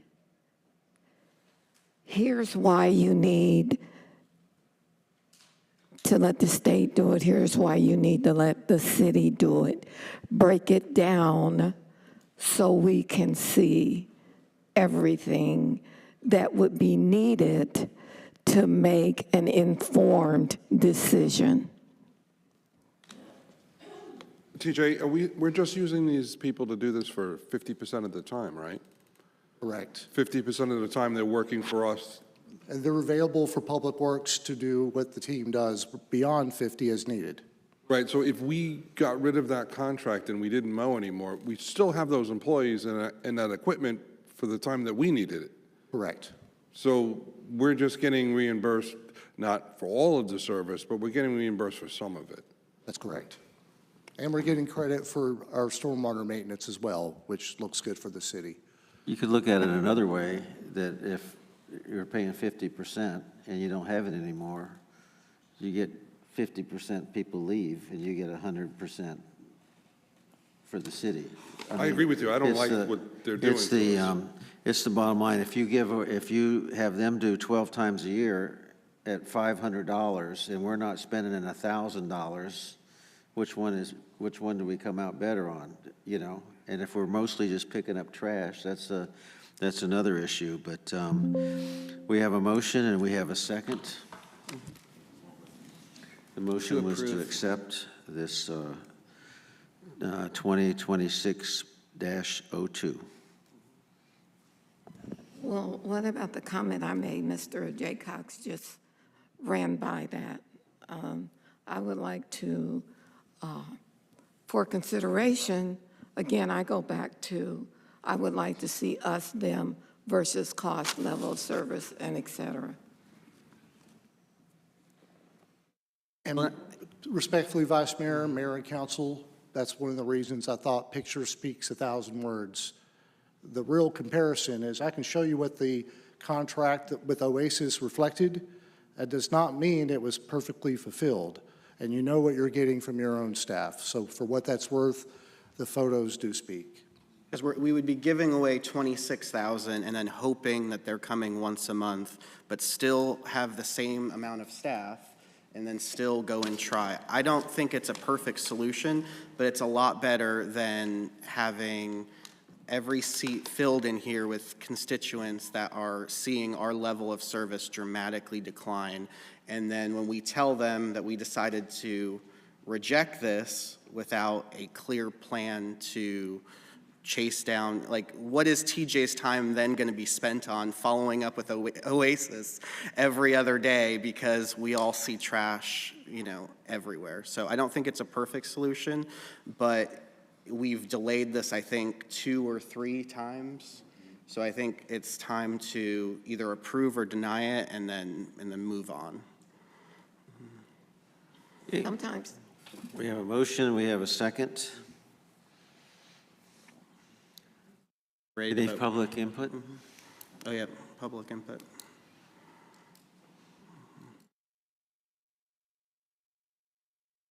Robin. I see both sides of this, but I also think we have to start holding people accountable. Like, why do we just say, well, okay, well, if we don't do this, it's just going to look like that? Well, then we need to start opening case numbers with the FDOT, and we need to start pressuring them, and we need to use our collective voice to try to make things happen. Because it's true, like, I mean, there's no way they could get somebody to do what we're doing for that low amount. And it's like the taxpayers are paying for it twice. So I get that, you know, it's like giving up and, you know, you ask your child to clean the room 10 times and then you just do it for them. You know, at some point we have to pressure and say, no, you gotta do this. We're already paying for this. So I see both sides. It's kind of like, but we do a better job, and so we're gonna have less complaints. And I see the point of, why in the world would we do this for $26,000? Like $500, you're right, it's insane. I can't get somebody to do my property for $500, you know, a week, let alone 6.5 miles. I mean, I just feel like we have to start holding, I know there's a balance with the relationships because of the South Lake Trail, because of so many relationships that we have, because of, you know, realigning, but we also, we hold a voice here, and I think we have to start using it a little bit more to put the pressure on and say, this isn't acceptable. So I don't know. I know we're pushing it if we wait 2 more weeks, but I would like to know too how many hours are spent on it. Like, what are we looking at? Can we break this down to hourly? Because that's the only way to really make an informed decision is to have all the information. So I appreciate what Vice Mayor's saying in the fact that we get a little bit more information, even though it's been pushed. But you can't make an informed decision if you don't know if we're paying, if it ends up being $3 an hour. I mean, or if it ends up being $50 an hour. We need to know what we're doing. So I would just say if it can wait 2 more weeks, which I know is a bummer, I think we need a little bit more information. Thank you. Thank you. That's all. That's it. My final comment, if it was my business, I would have them do it and I'd supplement it because I think it'll cost us, it would be a cost savings to us. I just think we did that in 2018, 2019, 2020, and it didn't work out well. But I get your opinion. I get both sides of it. I don't think we did it. I'm sorry. We took this over. We didn't supplement them back then. While we were, TJ, so between 2017 and 2019, when we were getting all the complaints, what was the city doing in response to that? So there was a period, an interim period before this agreement was executed, that we had an agreement with Oasis, the contractor with the contract. And part of that was we were respecting they already had the contract. So the idea was we'll augment. That's not what happened. Oasis said, you're working for us. That was not optimal. So then, proper negotiation, DOT, how about we just take the money you would give them? And that's the current arrangement. And we just enhance, again, we enhance beyond what we could have done. We could have put one guy out there. We determined that was not sufficient. The community deserves better, and we added 2 staff. So those kind of things, if you give us direction to keep the agreement and scale back on staff, equipment, we can do those things too. But I just always want to emphasize the tapestry the City Council has woven with the Florida Department of Transportation on many issues. This being not at the top of the list, but an important one. Thank you. Okay, that's the end of comment, right? Okay, let's go ahead and vote. Councilmember Sulkowski, how do you vote? Aye. Councilmember Carroll? Aye. Councilmember Jay Cox? Aye. Vice Mayor Gaines? Nay. Mayor Kehoe? Nay. Passes. Okay. Next on the list is discussion of Palisades conservation properties. Discussion of the process timeline. I won't read that, but who's up on this? You? Mr. Mayor, members of the council, Tim Maslow, your Director of Community and Economic Development, and I have the privilege of serving you and presenting this item to you tonight. Definitely the most unique application and project I've seen here at the city. What once started as just the renovation or possible demolition of a maintenance shed has evolved in an interesting direction. I'm here to present the chronological order of the history of the various applications, and then also lessons learned and recommended improvements. Again, this is a discussion-only item, no action requested tonight of you. Just a brief overview, if anyone is not familiar with this project at this point. The owner is the Palisades HOA. Brett Jones is the applicant, hired attorney. Location is the golf course maintenance property, 16510 Palisades Boulevard, and it's a little over 0.65 acres.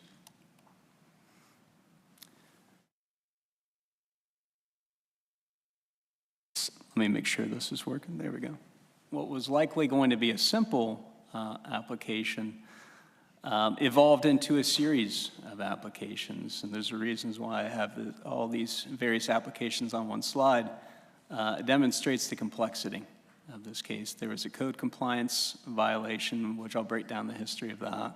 There was a PUD amendment. There was a lot split. There was a small-scale comp plan amendment.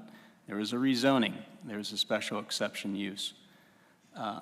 Usually when we have master plan communities of 3, sometimes 5 or 7,000 units, mixed-use centers, various development agreements, there's less applications on projects of that scale than this item. So again, a lot of complexity. The code enforcement case is really what served as a catalyst of these various applications. Back in April 2024, a citizen report was received. Inspection identified multiple code violations. I think there was 3 separate ones. A formal notice of violation went to the property owner. We then, on April 30th, held a first code compliance hearing with the special magistrate. They decided to order a daily fine of $100, accruing on the final violation was not in compliance by July 29th, 2025. August 11th, the noncompliance hearing was held. Order imposing fine and lien certified by the special magistrate. To date, it's racked up almost $19,000 in code compliance fines. Those numbers were from Friday. That brings us to the land use application. So the property owner was aware that they had a code compliance violation on their hands. Likely the most succinct and focused application would have been to demolish the property. The HOA and the president approached the city with interest to renovate it, but they had a homeowner who was looking to renovate it as an office space, didn't desire to have any customers at the location. So we accepted the application. We had conversations in terms of what the various application types would have to be put together to run concurrently to make this work in terms of having a renovation rather than a demolition. On March 12th, we received that first application, and initially it was for a PUD amendment and also included a lot split. The reason why we had a lot split is because we knew we didn't want to change the land use for the whole golf course. You know, you're looking at open space behind people's houses. We didn't want to confuse that. Our first recommendation as part of this was to isolate this only around the maintenance shed to take care of the land use case just around there and not change or alter the land use or character of the golf course property. Staff recommended also a community meeting. This was not a requirement. It still is not a requirement in our code, but sometimes we'll see unique applications that will impact the surrounding area. And we need to hear from feedback from the public. This was a great opportunity to both inform and engage the community and get a sense of if this is something they would go for. I'll get into that in the next slide, but again, a community meeting was held at the Palisades Clubhouse to discuss this. We had the majority of occupants were residents of the HOA with Palisades, but a few of them also lived mostly north of the community and voiced objection to the project. The majority of people who lived in Palisades wanted to see the renovation. They were generally in support of the application. So we proceeded with it. Staff approved the lot split to again make sure that it was only on that section of the property and not the entire golf course. I highlighted this because I thought this was important. The application, when we received it, on both the zoning and the land use, PUD was listed. And I think there was confusion on both the applicant side and even staff side. This was a property, again, which was unique. It was part of a PUD that was approved in another jurisdiction, that being Lake County. When it annexed into the city, it did not have an assigned future land use and zoning that went along with that annexation. We've talked about that here at the dais before, and we've talked about how our best practice is anytime a property is annexing to the city, we have a land use on the future land use map and the zoning map assigned to it so that everyone is clear in terms of what that property is going to be used for and there's not really any surprises. In this case, because the PUD never expired and the golf course was always a part of that, it was sort of just assumed that it was an old PUD that never expired through Lake County, and it never really received a land use on the future land use map or the zoning.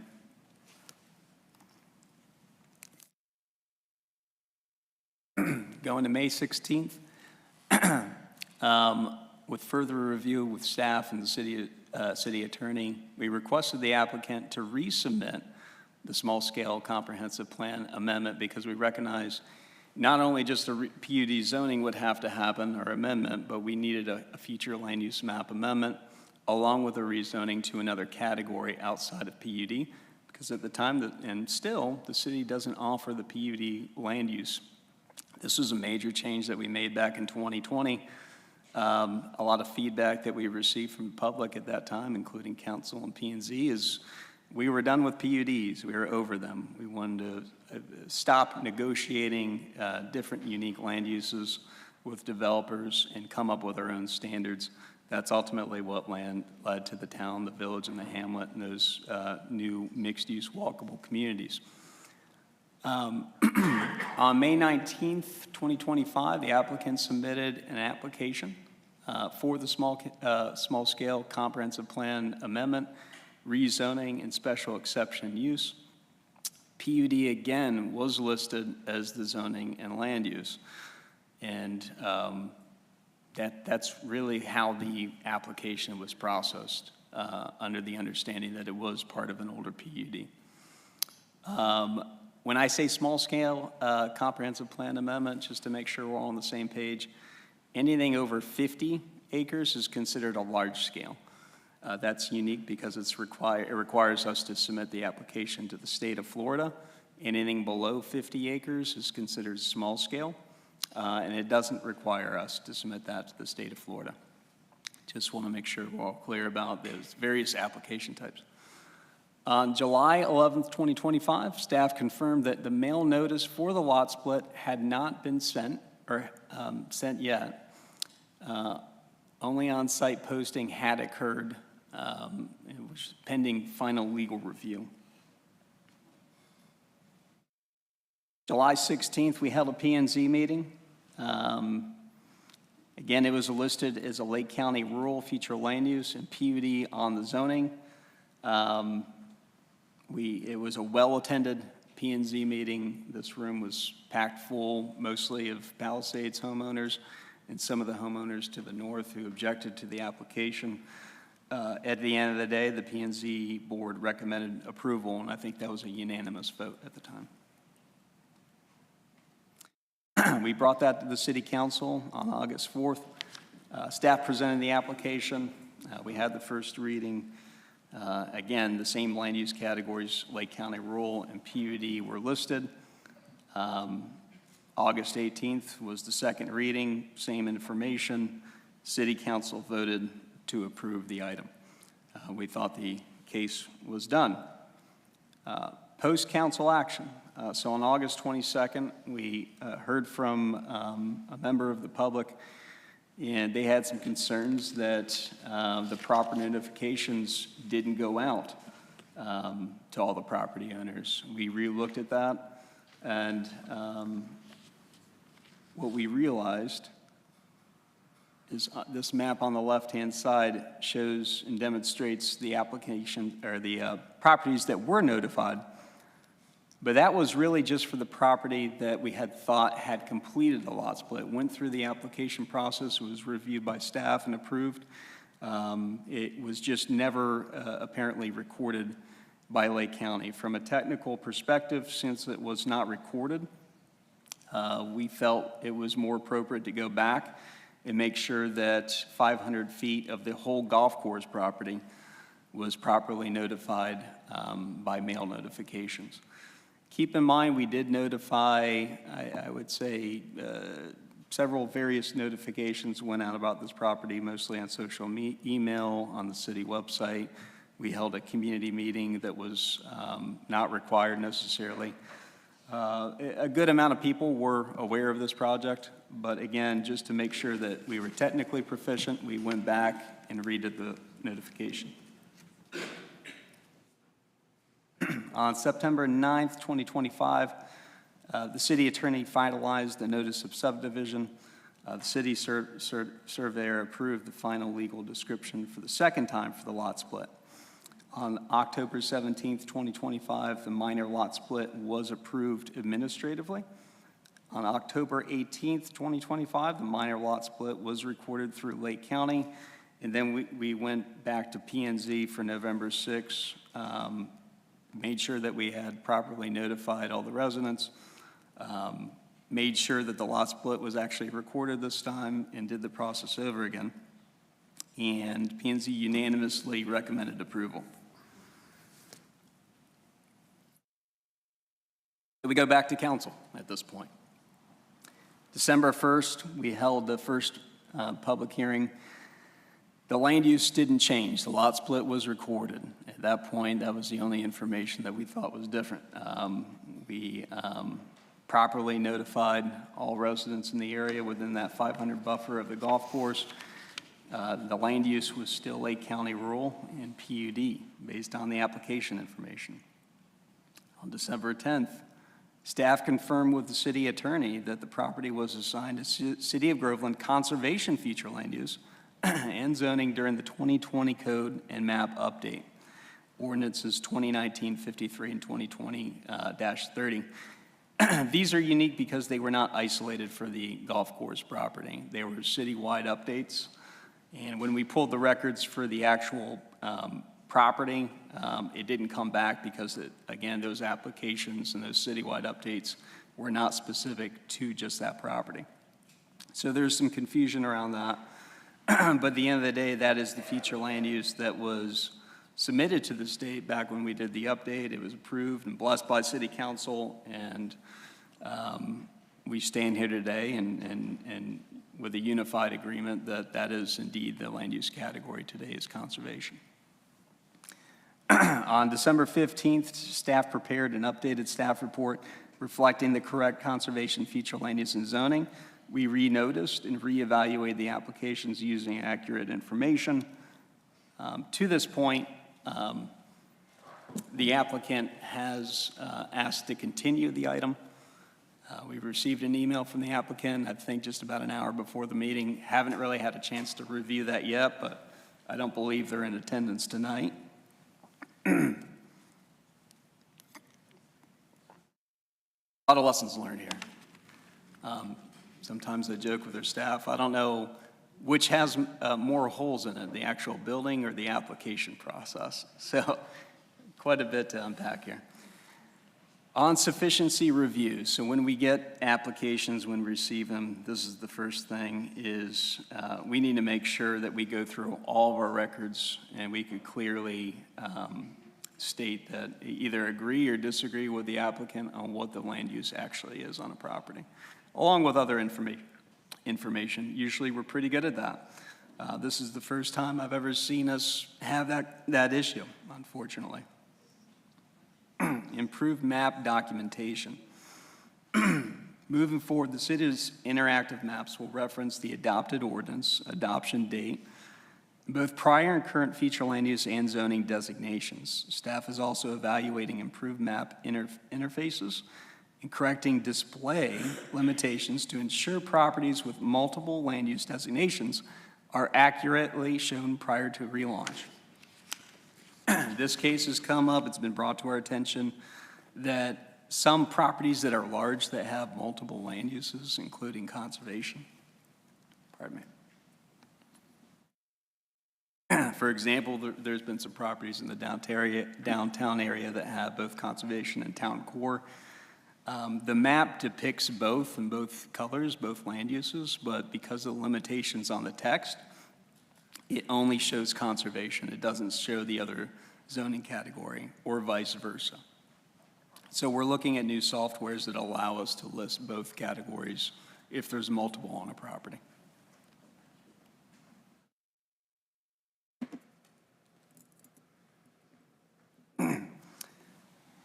GIS is critical to this. So final plan of verification, once we review an application, making sure that it's consistent with the adopted ordinances before updating the interactive map to the public, that's critical, and doing that on a routine basis.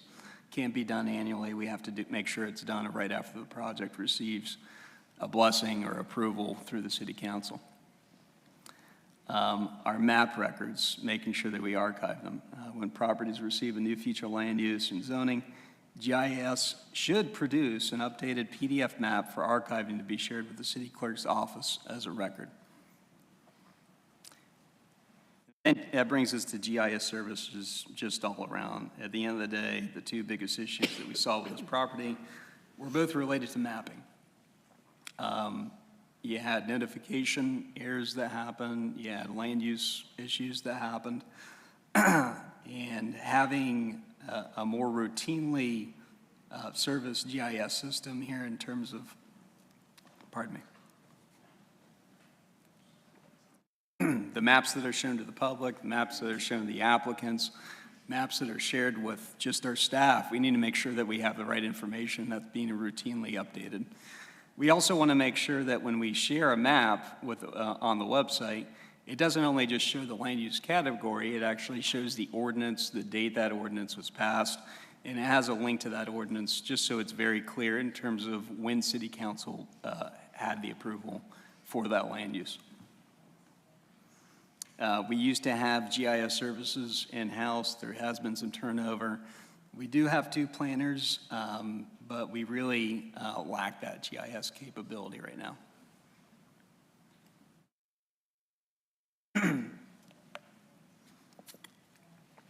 Again, I bring this up. There are definitely some recommended improvements. But when you look at the complexity of this, both on the application, we had a code compliance violation, a PUD amendment, a lot split, small-scale comp plan amendment, a rezoning, a special exception use with a lot of conditions. I think there was over 10 different conditions that were recommended by staff in our P&Z. And then you look at the complexity with the property. It was part of an unexpired PUD with the county, not the city, annexed without a future land use and zoning. And there are mixed community views on this, still to this day. If you ask most people who live in Palisades, they're likely for the renovation and want to see this project happen. If you ask neighbors outside of Palisades who have to drive by this and look at it, you know, frankly, they're tired of seeing it. They want to see it demolished and cleaned up. You know, when you talk to both sides of the coin, they both make a good case. At the end of the day, we want to see the property cleaned up. I want to end with a positive note. Here's where what I think worked well. Again, you can see this in 2 different ways, but at the end of the day, we wanted to see the property cleaned up. Staff worked with the city attorney, we worked with the applicant, we tried to work with the community on what was seen as an innovative approach. And again, it required a lot of applications. I appreciate our ability to try to serve the public and try to think out the box, but at the end of the day, if this application came to me at this point, knowing what I know now, I probably likely would have thought differently. Big picture-wise, when I see the amount of volume in terms of high-level priorities that the city has going on, this is opportunity cost. Sometimes the juice isn't worth the squeeze, so to speak. Required, you know, various applications with that level of complexity. A lot could go wrong. Unfortunately, it did. On a good note, I think we're learning from it. And I think we'll be better for it. Another thing that I thought was pretty good out of this process is that we had both city and county residents involved in this. Again, polar extremes in terms of opinion on the property. But at the end of the day, if someone wanted to know about this project, if someone wanted to voice their opinion, if someone wanted to get involved, they had their chance. They still have a chance. Our staff, we've had several conversations, I can't count how many, either with Bruce Berger representing the HOA, or Alan Joyce, or the Duceys, or anybody who had an opinion or was interested in this property, whether it be text, phone calls, emails, in-person meetings. We spent quite a bit of time on this application.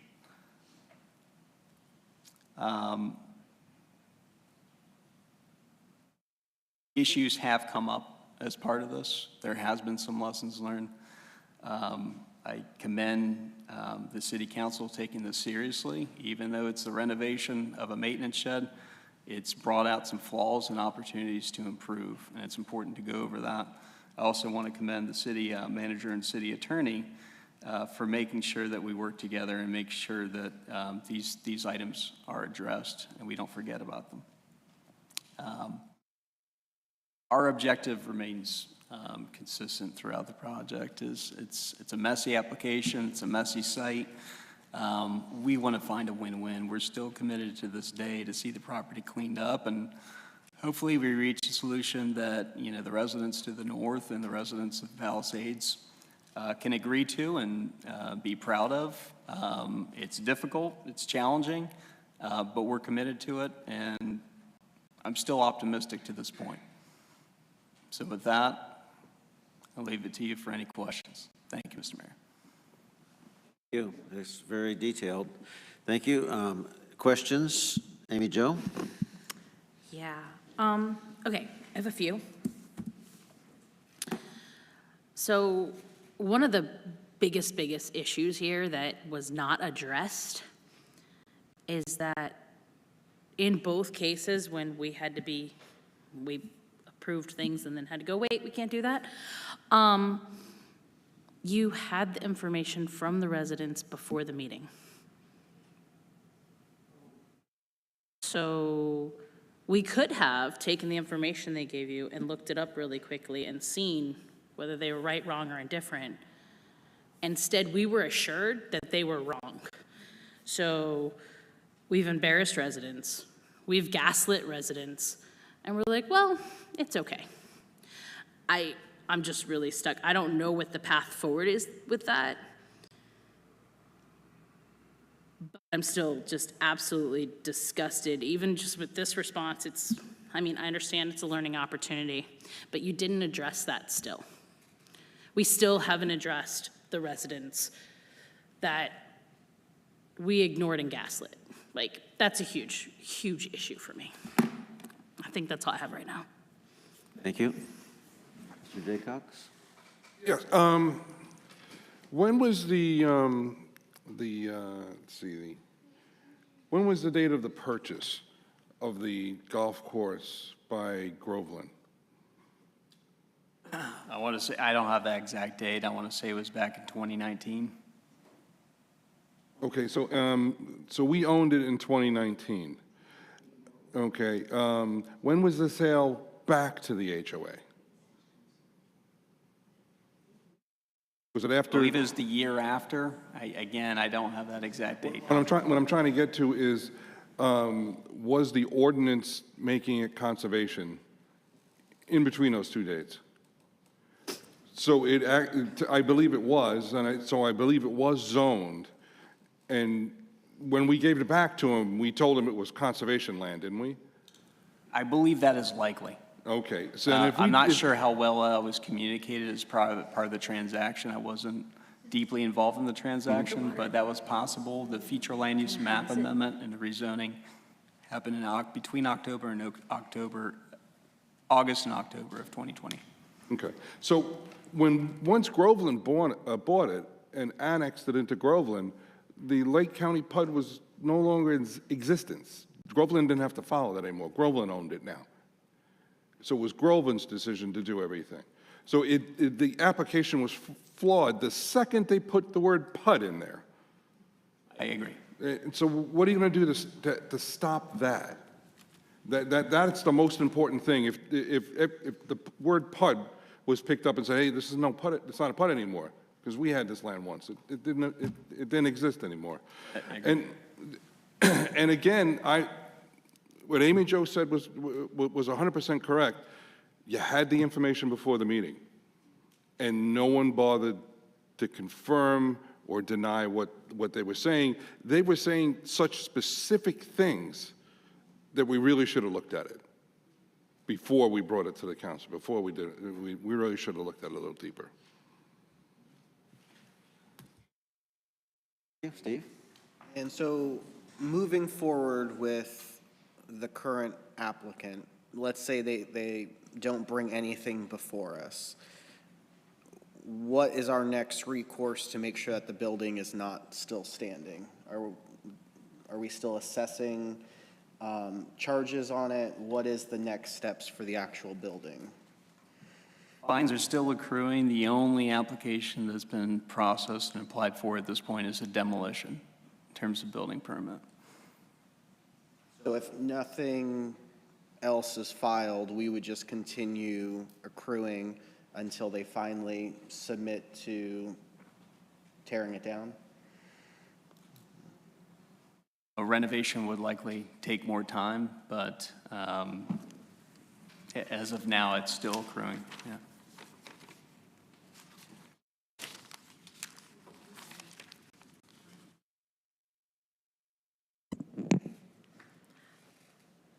I don't know, but I don't think that the 600-pound elephant in the room has been addressed.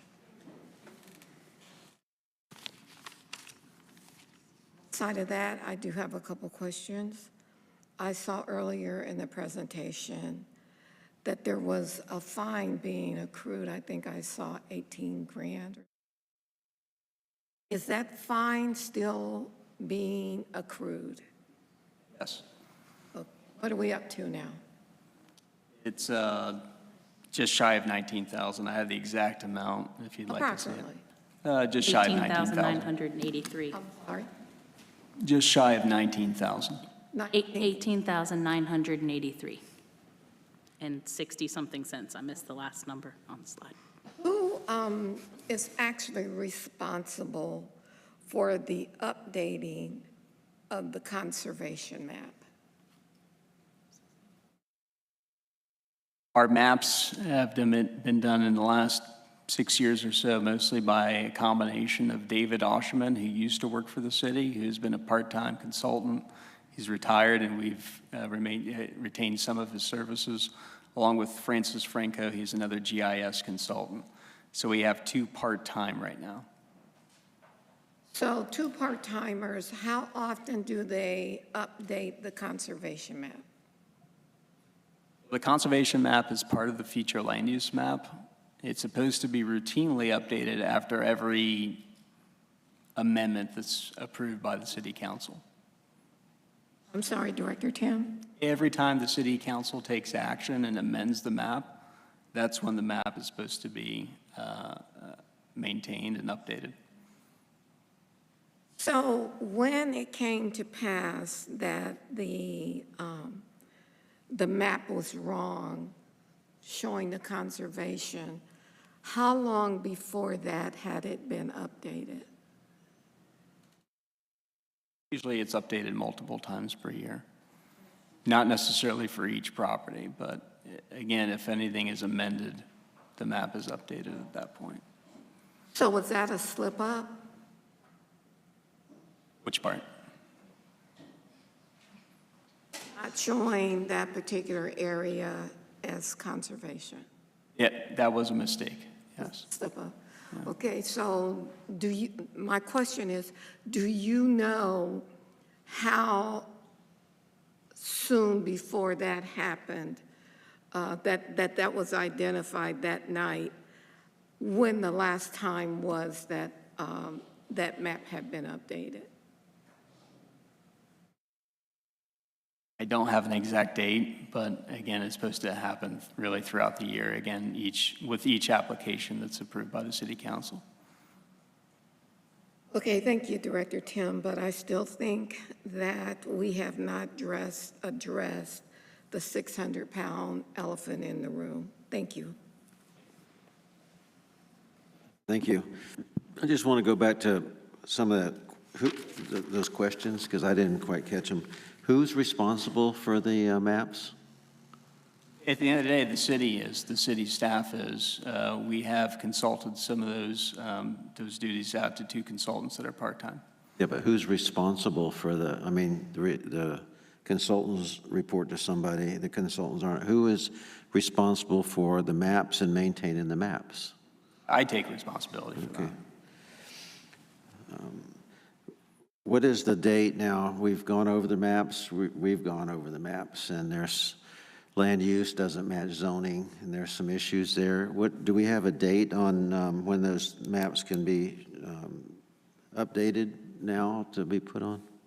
Yeah, they're currently going through the review process. We're trying to get another set of eyes on it. So rather than just relying on the consultants, we have them involved to make sure that we have their data. We have multiple staff members looking at this, along with Wildan Consultants as part of the evaluation and appraisal report. It's typical when you do those types of updates to make sure that your maps are consistent and correct. And not only do we want to make sure that that's updated and corrected as part of this year update, but we also want to make sure, again, on a routine basis, we know exactly who's doing what in terms of the updates, and they're recorded through the city clerk's office and recorded through our interactive map.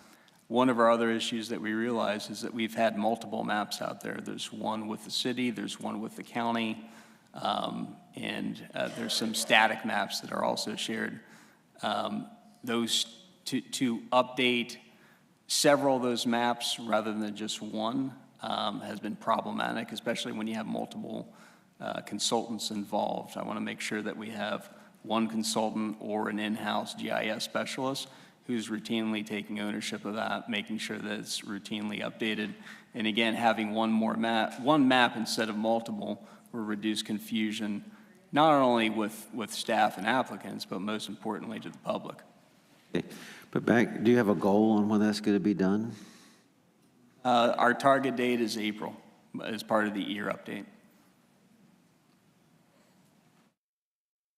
I don't have a question, I have a statement, and maybe I'm a little bit off, and maybe I'm having a bad night, so take this for the grain of salt. When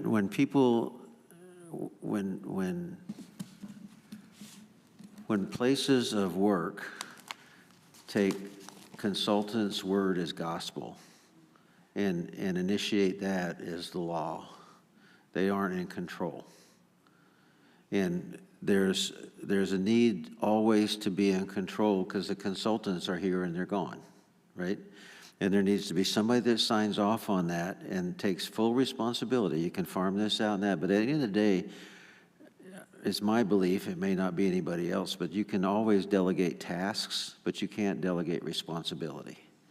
The responsibility comes up. So I would, and what happens so often, and this isn't unusual, that you get a consultant and you're wrapped up and it goes on through, but it often results in reactive management rather than proactive management because there's not the level of knowledge that's been absorbed from the consultant.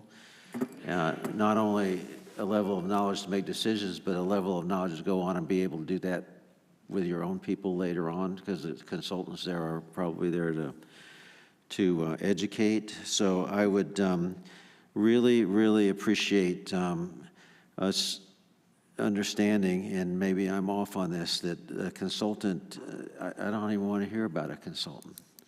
I want to hear about what you've taken and assimilated in and rendered down, and this is the end, and you check it off.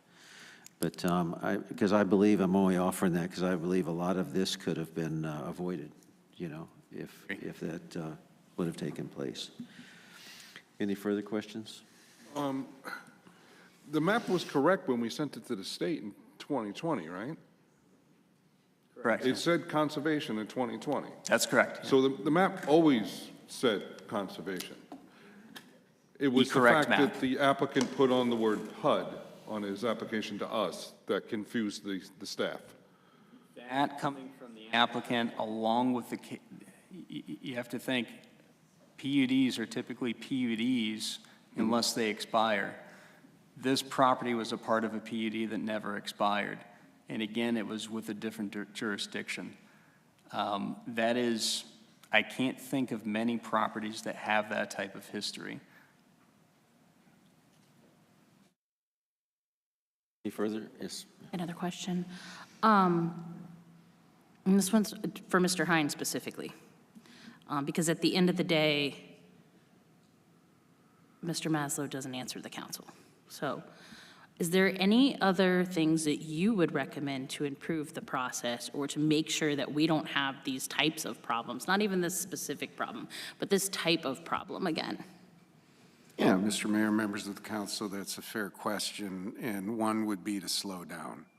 I mean, I think Tim looked at this, and I have to commend him for his intent, which I believe was incredibly positive. He wanted to accommodate the rehabilitation of the blighted structure and tried to get it at the lowest density possible.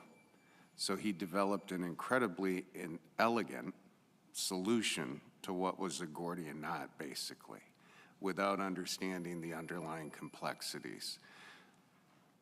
I can't imagine, and I don't know that I could conjure a similar case in my over 30 years of public service that is this kind of complicated. And if representatives of the Palisades were here, they'd probably have a completely different narrative saying, well, it is part of a PUD because, you know, no one ever notified me that it wasn't a PUD. Because we didn't think about the future consequences when we bought the course for the water rights and then sold it back. Nor did they think about the future consequences. This building was never even ever discussed, nor were the future land uses because the driver was something completely different.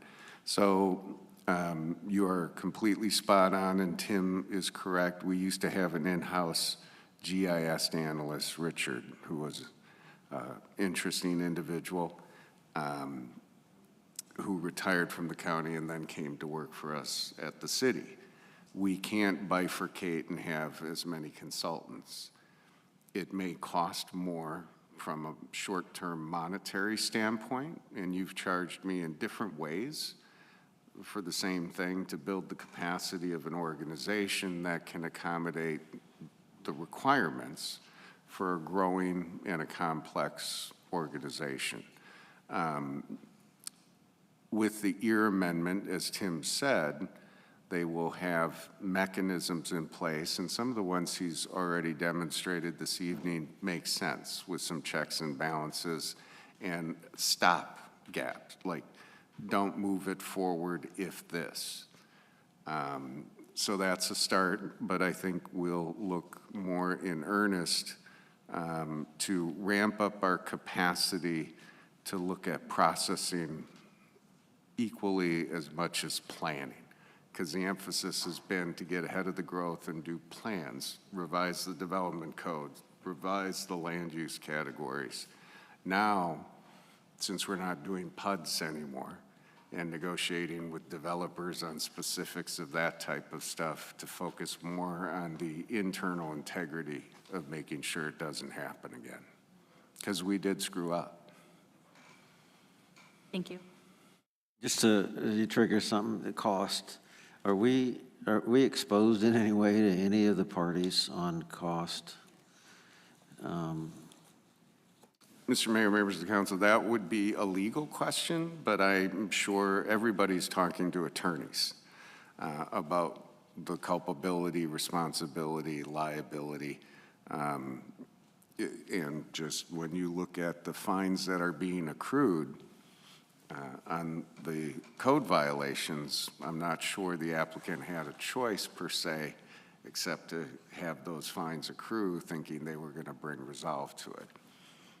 I'm only asking that question because I think as often happens, you pay it now or pay it later, right? I mean, we're going to pay it, but a lot more energy has been expended because we didn't have it all together, and that's why I go back to who's accountable and who's responsible, because proactively we've got to say, you know, we're not 15,000 anymore, we're 25, we're not PUDs anymore, we're trying to negotiate density down. At the same time, we're trying to do this other stuff. And I think at least I, as a member of council, would really like a straightforward, straight-up answer with clear definition of what we need and what it's going to cost. Because we're not getting smaller. We're not cutting back the number of, I think on the comp plan, we said we're going to have 300 homes a year being built, right? to get to your. That's been an off year for us your the place. last 7. I mean, but to get to your 35,000, you know, that you're projecting, I mean, it's not going to go away. And all the stuff that we've done, in my opinion, very hurriedly, because we were so motivated to have a new land use plan, and then, you know, I mean, I was right in there, you know, cheering it on, but we've never gone back and then crystallize exactly what you said. What are the stone in the pond ain't going to kill you, it's the waves. And I don't think that we've really gone back, and now we're learning what the waves are reactively rather than proactively. And we need to figure out, you know, what we're going to do about that whole thing.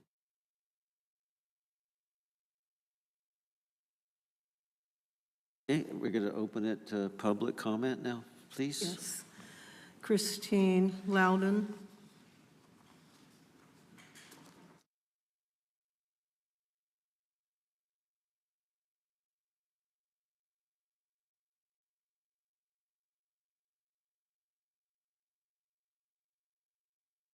That's all right. Take your time.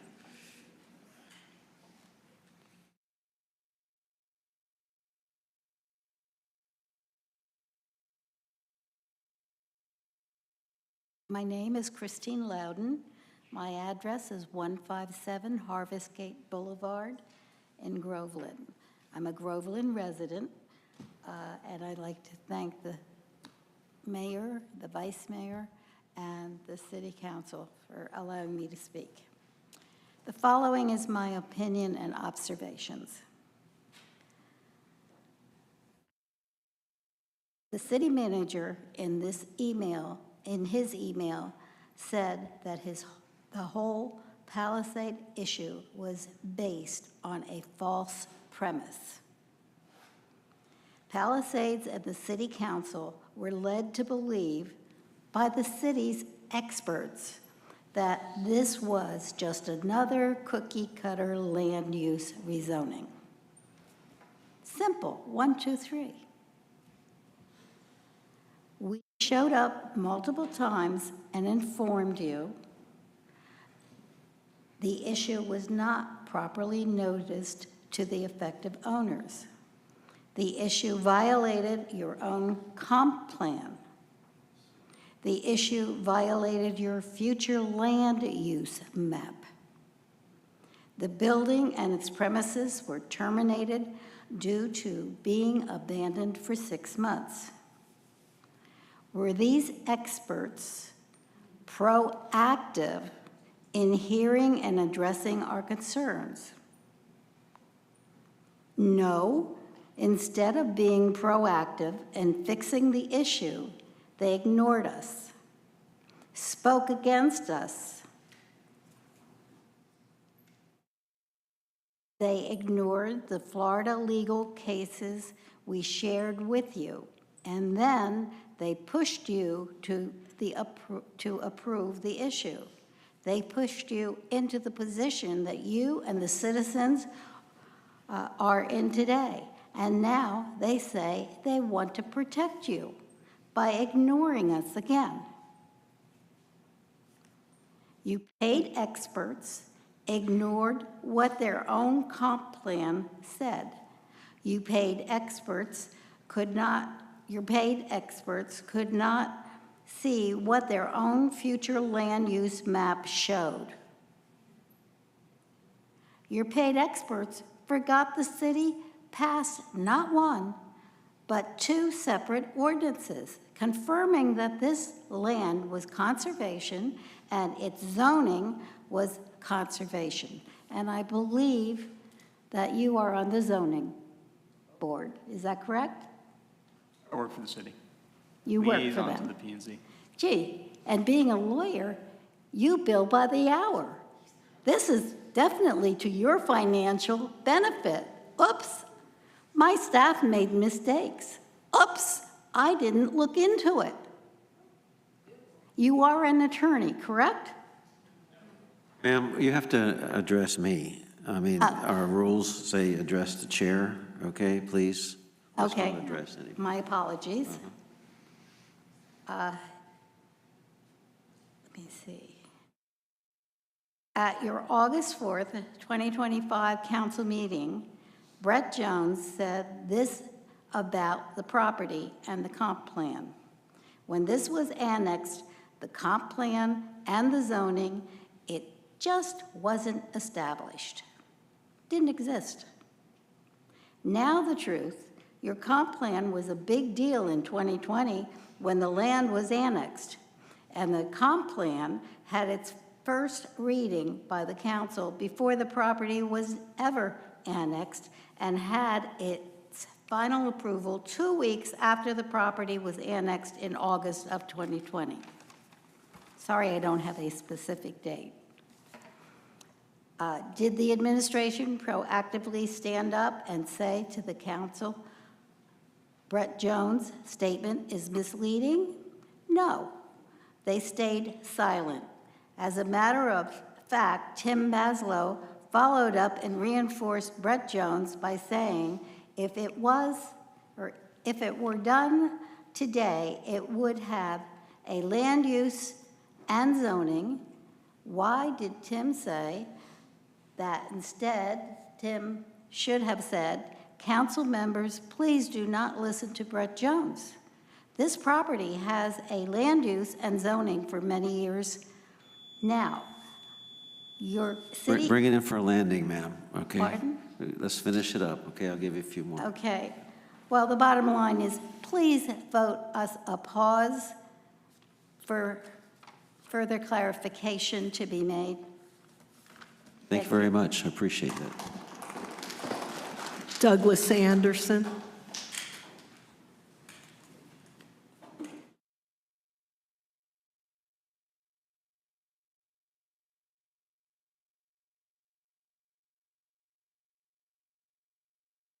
Yes, my name is Douglas Anderson. I'm a resident of Groveland. I moved here 8 years ago. I live in Harvest Gate Boulevard, across from this property.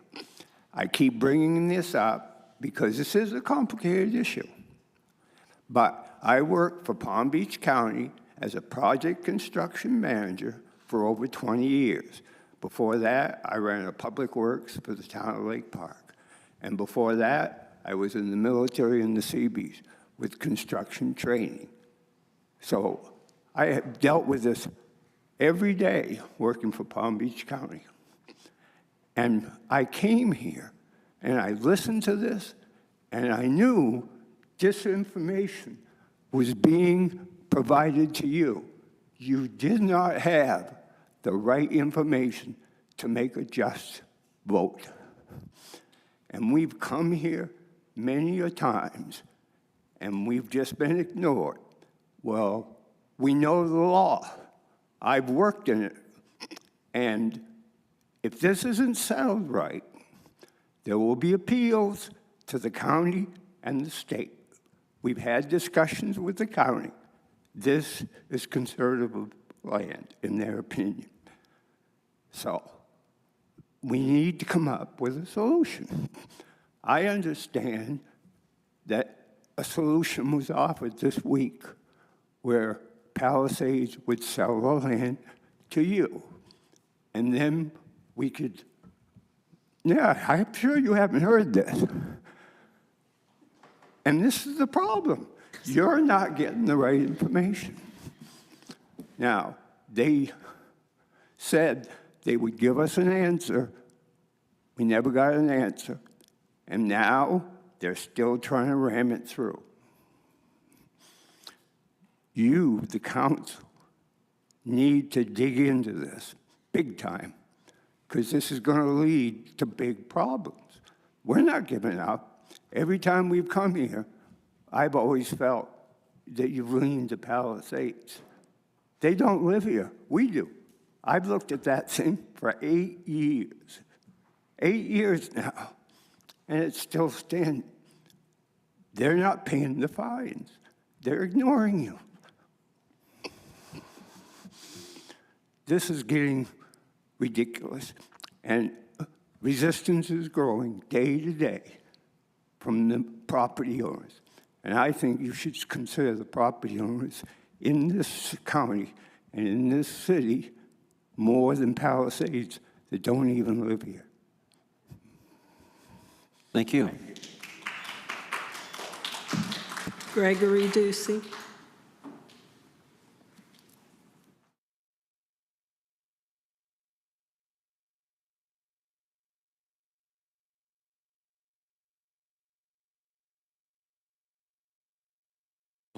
My name is Gregory Ducey. I'm a resident of District 2. My address is 139 Harvest Gate Boulevard, Groveland, Florida.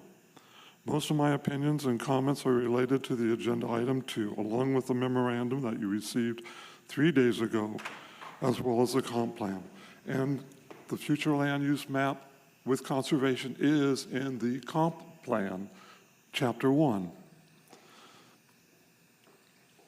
In the memorandum on page 110, which is the page numbers from your agenda, states the applicant seeks to utilize an existing maintenance building. What is currently left is only walls, openings for windows and doors. That's not a building, not at all. The manager and city attorney previously denied the council that the structure is non-conforming. Thankfully, in a recent memo that you got 3 days ago as part of the agenda, it appears to be non-conforming, and they admit the structure is non-conforming. We are hoping to take the next step and admit Groveland's Community Development Code, Section 1.4, C1, which shows that the current structure has been terminated and must meet the current codes based on its zoning. Hence, it needs to be removed since it is abandoned for more than 6 consecutive months and it is zoned conservation. We are also hoping that they could admit that the structure's location and floor elevation has no way of complying with the current code. It cannot comply because its floor is not 18 inches above the base flood elevation, and the floor is not 8 inches above the finished grade. It's only 1 inch above the grade, and you can't raise a concrete floor. There are so many errors with the Palisade request, such as ignoring conservation, ignoring the floodplain, ignoring being terminated, ignoring zoning, ignoring non-conforming, improper notice, improper minor lot split of conservation land, and other comp plan violations. Someone might ask, what's the big deal with allowing a minor lot split on conservation? In Florida Statute 163-3194, it states the proposed change is compatible with your objectives, and policies. You know that the minor lot split is not compatible with conservation. We're trying to conserve conservation, not split it. Your comp plan says conservation should be open land, not subdivided or minor lot splits off for vulture developers. The comp plan conservation policies emphasize protection, continuity, ecological function. How is doing a minor lot split protecting any of these policies? It's common sense that if you allow minor lot splits on conservation land, you will, 1, increase pressure on somebody wanting to buy a minor lot since it's just a small lot. 2, studies have shown that the more areas that are subdivided, the more you have development impacts along the edges of protected areas. 3, will increase future variation requests and reasonable use claims and political hot potatoes. 4, you reduce the chance for future council will protect the minor lot when political pressure comes to offer swaps of property or let me build here and give you a credit elsewhere. We should keep it conservation and deny the changes associated with 2511, 2512, 2537, as referenced in the memorandum. Thank you very much for your time. Thank you. Susan Ducey.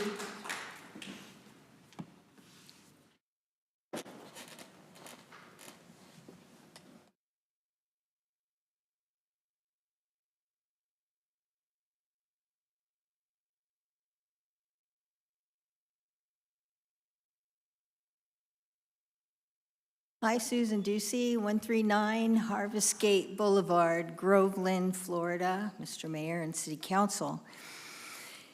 The following is my opinion.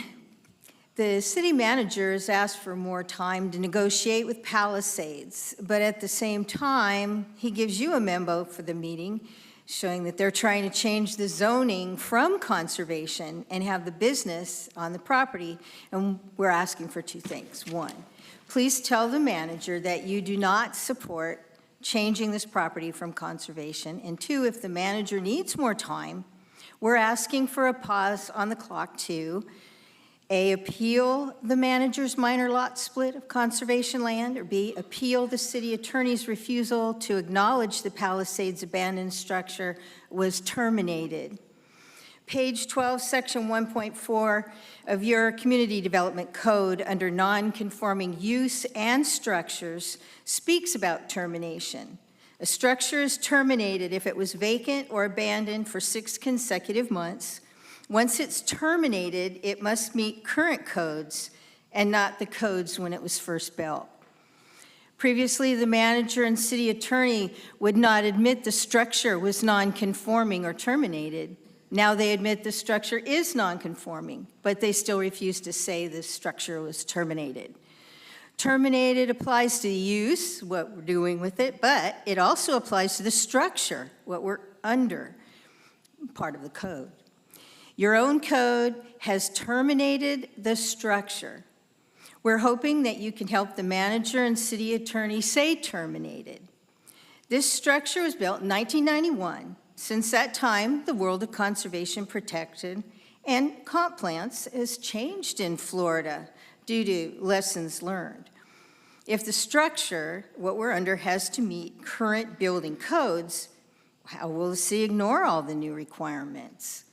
The manager could have sent a building official to the property months ago, and they could have confirmed in one day the following. One, the structure sits in a floodplain, and your comp plan says the city shall protect floodplains by positioning structures outside the floodplain.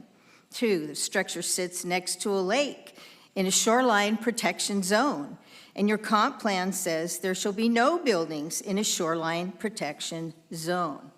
Three, the structure sits on Spring Lake, which is a watershed catch basin for all of Palisades, and your comp plan says the city will protect environmentally protected sensitive areas. Four, the structure does not sit at least 18 inches above the flood elevation zone according to Palisades' own flood elevation certificate. And your comp plan says existing construction must be at least 18 inches above the flood elevation zone. Five, the structure floor is only 1 inch above the finished grade, and your code says it must be 8 inches above the finished grade. Six, the property was officially and intentionally changed to conservation zone by the city of Groveland in 2020 before Palisades bought the land. The property use and structure was terminated. Why didn't the manager address those issues before allowing this whole mess to occur? Again, we're asking for two things: to please tell the manager that you do not support changing the property from conservation, and two, that if the manager needs more time, we're asking for a pause on the clock. I will give the city clerk at this time the motion language that we are requesting so that the council can see it, which follows. We are asking the City Council to consider a motion to approve the following. The Duceys and Alan Joyce have raised concerns about the Palisades minor lot split and the termination of an abandoned structure. Their appeal challenges deadlines will be told or paused during the cure process and will not run until the cure process ends and the city issues its written determination. And no final agency action or final development order has been taken or will be treated as having been taken until the city notifies in writing the Duceys and Alan Joyce. Thank you. Thank you. Alejandra Joyce.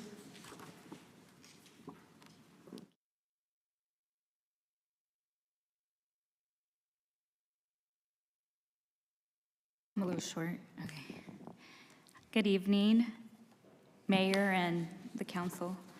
My name is Alejandra Joyce, and my address is protected. The speech is my opinion. As you are aware, the Palisades issue has become a hot topic. And we believe the manager and the city attorney has misled the council on this issue. The manager has informed us that he needs more time for discussions to happen. We agree and ask for a pause. Unfortunately, it looks like the manager and the city attorney are against stopping the clock. They caused the mess, but they don't want to pause. Details matter, and it is apparent that the city administration throughout this Palisades journey has not paid attention to the following details. Number one, following city code and abandonment and terminated structures. Number two, proper notification of development orders to affected neighbors. Number three, following your comp plan. Number four, enforcing your future land use map. Number five, getting your zoning and land use right.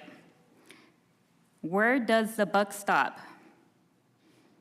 On all of these mistakes, we were hopeful that the manager's team could get their act together, explain to you what happened, and then make this nonsense all go away.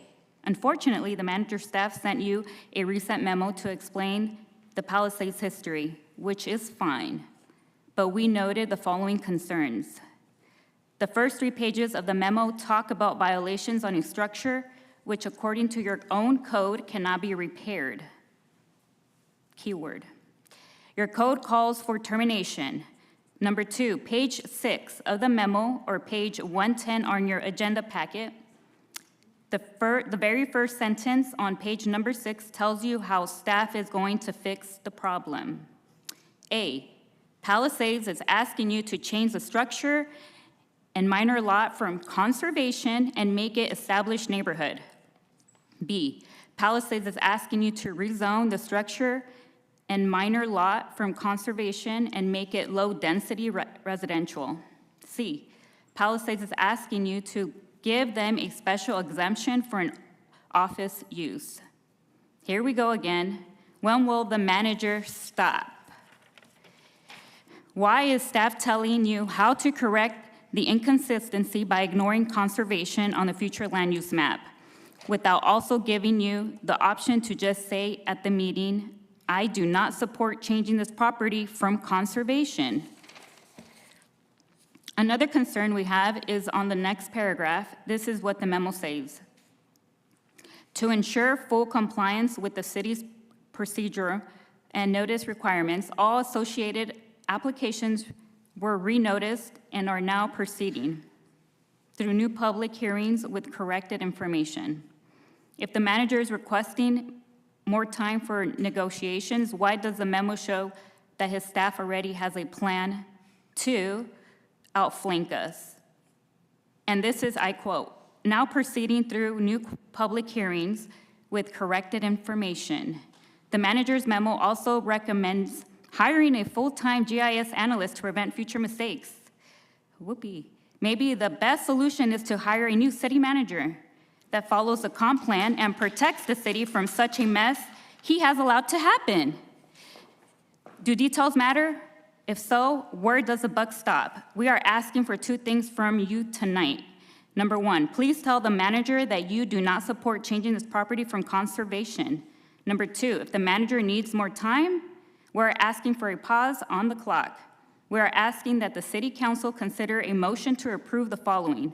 The Duceys and Alan Joyce have raised concerns about the Palisades minor lot split and the termination of an abandoned structure.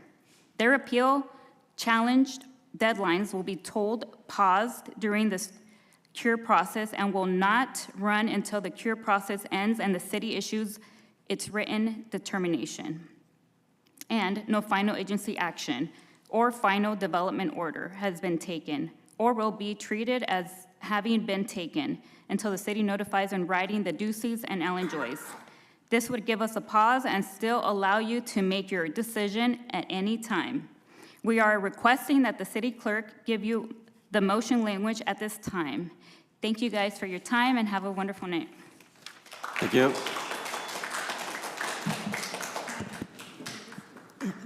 Alan Joyce.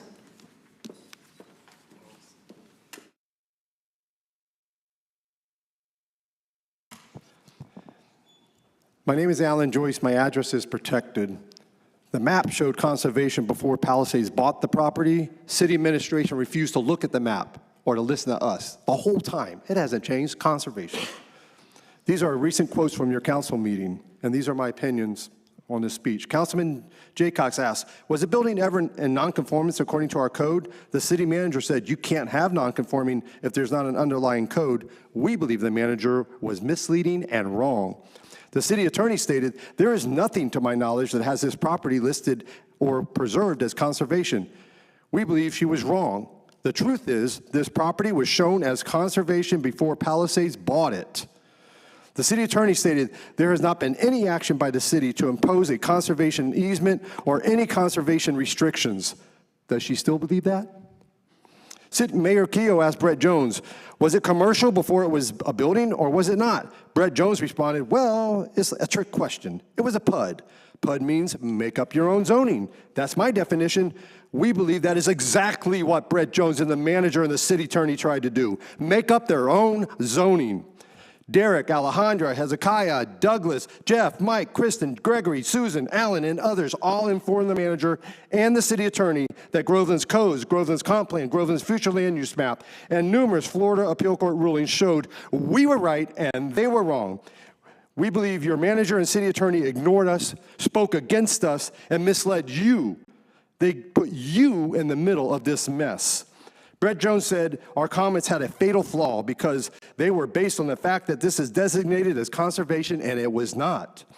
Did the manager and the city attorney speak up and say Brett is wrong? No, they stayed silent. Brett Jones went on to say, it is yet another staff error. It just happens, by the way. Staff are people. You get out your crayons and you color in what is something is not. And on a map, you heard the city attorney say it before. There was no designation. So there was no designation and it wasn't designation. There was no conservation and it was never conservation. Did the manager and the city attorney speak up and say Brett is wrong? No, they stayed silent. To add insult to injury, the city attorney used her own crayon by saying this property did not receive a future land use designation. It did not receive a zoning. Mayor, she have no shame. Brett Jones stated, there's no future land use map for this property that shows it as conservation. Did the manager and the city attorney stand up and say Brett is wrong? No, they stayed silent. Councilman Jaycox asked Brett Jones, do you know if the map was voted on by the city of Groveland? Brett Jones replied, maps are not voted on. What? Surely the city attorney and the manager stood up and said, Brett, you've gone too far. No, they stayed silent. Councilman Jaycox then asked the city attorney, Anita, is what he's saying accurate? That the map can be wrong? It wasn't voted on in our comp plan? We believe the city attorney did not answer his question, but instead redirected and said, we've had other properties that have had incorrect colors on them. Why didn't she say Brett was wrong? It's conservation and the map was voted on. Did you notice that when conservation was brought up as a solution, Brett would approach the podium at will and redirect and talk from conservation? Did the manager and city attorney speak up and say Brett is out of order? No, they stayed silent. We believe the city manager and the city attorney misdirected, gave wrong statements, and rushed you to vote. We also believe that they did not warn you of the appearance of the conflict of interest to allow Brett Jones, the vice chair of Groveland Strategic Plan Committee, your colleague, to collect money from others and represent them in front of you and then make grossly inaccurate statements. And they stayed silent. The manager and the city attorney should not put you in that position. It stinks like institutional bias and burnt crayons. We're not asking you tonight to reverse the minor lot split or to confirm termination on the building. We are simply asking for two things. Please tell the manager you do not support changing this property from conservation. It's on that memo he gave you 3 days ago. They're already starting to do it. Just read it. Page 110 in your handout, and it's page 6 if they give you the memo direct. The manager said he needs more time. We are asking for a pause on the clock, a pause that would still allow you a final decision at any time. We are requesting that the city clerk give you the motion of the language at this time. Thank you. Thank you. Just for rule's sake, we can't take a motion and change anything, right? Because this is a discussion item. And there's a reason for that. It's because we have to put it out in the agenda, so if there's any opposing views, they could come and voice their opinion. I appreciate all the time and all the very emotional speeches. They were very emotional. Thank you. But from this point, I'd like to have discussion from the council on step forward. And Mr. Hine, if you'd want to weigh in, that would be fine too. But let's go through the council. Mr. Jaycox? They were very passionate. And they admitted that they were right. And again, so far we haven't heard solid changes to prevent such items. I asked for guardrails to be put on, on the city attorney or the city manager to sit there and say, hey, you can't listen to somebody who comes up for the applicant. They're for the applicant, they're not for the city. So if they start quoting city code and city requirements, somebody has to say, stop. You can't do that. We're the city. We tell them what the city rules are, the city laws are. So we need to put something in there to sit there and have the attorney get involved and say, look, you cannot instruct the council. You're the applicant. You're not the city. But that's the applicant's right. They have the right to persuade you as to why they want to do what they have applied for, what they believe the code says. We can't tell them that they can't tell you something. And we correct misinformation? We can correct misinformation. And had I known that the map showed conservation, I most certainly would have corrected you or corrected what was said. I would not intentionally ever mislead this council or any other council. And I did not do it in this case. I told you there was not a site-specific amendment for this property, and that is accurate. If there'd have been a site-specific, I would have remembered that we had made a change, but it was part of your overall comp plan amendment, and I did not recall this property had received anything. So I apologize to everyone that I did not recall that as part of the comp plan amendment. But I would never, ever mislead a public body or anyone. Thank you. Amy Jo? I had something a minute ago, I kind of lost it there. I'd like to apologize to our residents that did come up and speak, and that did send memos before meetings that weren't heard in a timely manner. So I do apologize to every one of you. On my behalf, not on behalf of the city. I can't actually apologize on behalf of the city, but I want you to know how I feel. And I guess that's it for right now. I had something else, but I lost it. Thank you. Steve? Yeah, I think it's two separate things. It's how we get out of this situation and then how it doesn't happen again with a future issue. So I know we talked a lot about tonight about how not to have it happen again and different checks and balances and different things like that.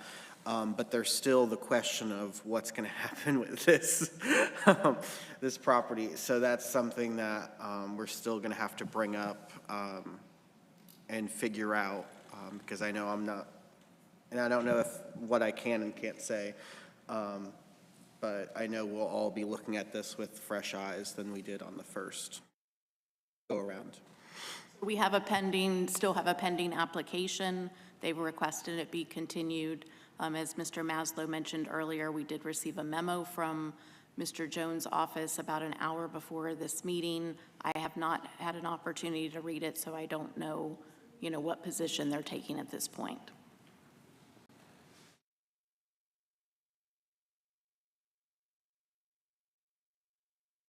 what measures will be taken? I get it that the applicant can get up and voice their opinion, but I would like to know what measurements will be put in place so that the constituents as well as the council receive accurate and not be misinformed. Today or yesterday, it might not have caused a lot of harm. Tomorrow, it could be a major, major impact. So I would like to know what steps will be put in place to squash misinformation. If I'm aware of misinformation being shared with council or proposed by an applicant, I certainly will provide you clarification if I have knowledge. And should we find out, okay, so you didn't have the knowledge because you're not a walking encyclopedia, I get that. You know, I mean, you don't know every nook and cranny. But should we find out that the information has been misguided or misinformed, what action will we take once we find that out? If we learn about that, then we can certainly disseminate that information to the council. We can disseminate that information to the council once we become aware that there was misinformation provided.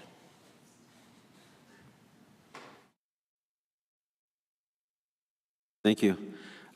Just a few questions. What's the downside of this pause that they're asking for? Is there a downside of us putting this on The concern pause? I have is if there are statutory or code deadlines and those have been missed, then by council agreeing to put a pause, then it could open up the ability to appeal something when they may have already lost their appeal rights. What's the best path to get to where we can take more time? I'm sorry? We want to put it on pause for more time. Is that what the whole pause is, putting it on pause? Well, I think I thought we gave them an answer on the lot split, as well as the use of the building or the use of the property.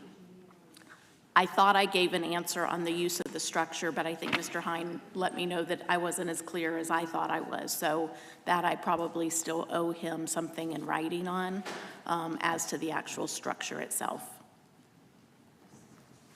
Mr. Hine, are we negotiating to buy that property? No. Thank you.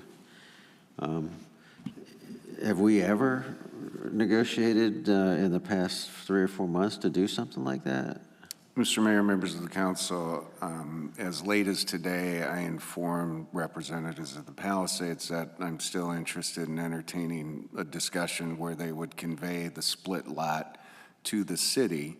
And as I've told you all, that the city would fund the demolition. And I would recommend to the council that they would waive back fines, but not purchase any property. So it's a trade. You're bartering a little bit there. That's good. It's a choice. I like it. Okay. Termination, the term termination of the structure, what does that? So I was trying to pull the code up and my computer's not cooperating. They're talking about a non-conforming use and a non-conforming structure. And the opinion that I reached, Mr. Hine and I met with the Duceys and we met with Mr. Joyce, and they asked us to provide a response on that. My opinion is that the use has ended. I don't remember what your code exact language, terminated if that's what they're saying, because it was abandoned for a 6-month period of time. The structure could be used for something that's allowed in conservation. So a deck, observation deck, something like that. The problem is your comp plan under conservation only allows a very small percentage of impervious surface ratio, and it doesn't meet that. So under the comp plan, it would be inconsistent. So therefore, the use and the structure, neither one can exist. Yes. Great. Thank you very much for that. Is there anything that I should be asking you that I didn't? Not that I can think of. Like I said, we still have pending an application. We have a new memo from Mr. Jones's office that we'll be reviewing, and we'll just have to wait and see where it goes from there. Mr. Hine, do you want to have any comment? Yeah, Mr. Mayor, members of the council, I think no one wants to be here less than I do on this subject because there's been a lot of political capital we've aired. That's never a great situation to be in as a manager. It's unfortunate, though, I think some people are assuming worst possible intent because I heard there's no new application. There's no new proposal. Tim's staff report is exactly that, a chronology of the past. If there was a easy recommendation to satisfy all parties, I would bring it heartily. I don't see easy resolve to this because there are multiple sides that are aggrieved. So help me determine, this is just discussion, what's the path from here? Yeah, Mr. Mayor, members of the council, perhaps you could ask the attorney to give a, as Anita stated, she's going to provide more clarity to the memorandum that I think one of the speakers mentioned in regard to the non-conforming use of the structure. And she'll review the code in regard to the termination of the use, because that is a matter of fact, although arguable to some of the parties. The second thing is you can ask her to explain in a memorandum the tolling request or the request to pause and her opinion and ramifications for doing so. And when should we bring this back on an agenda? I mean, what's that to get it done? You know, Mr. Mayor, members of the council, I don't have a great response for you right now because I'm not completely clear on any exposure we may have by continuing to have these conversations. So the memorandum on pause and everything, can we have that as outlined by Mr. Hine? So, and can we get that before our Thursday meetings so we can, read it, absorb it, and then have a discussion to kind of, so we don't have to do it all. We get some answers there, so we're a little bit more prepped on that.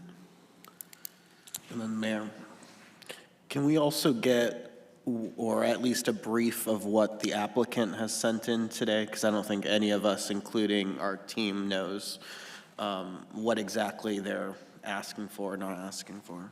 Great point. Mr. Mayor, can I ask Anita one more question?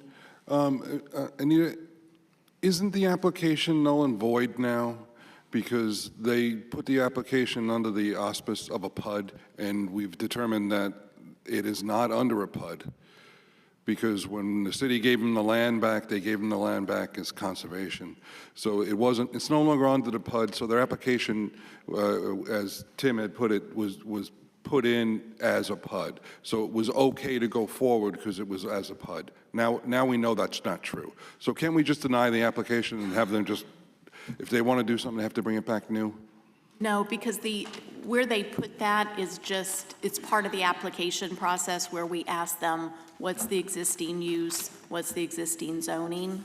So it's just informational that we're asking them to provide to us, but it's not, it doesn't make their application or their request defective that we could say it's wrong and therefore your application is void.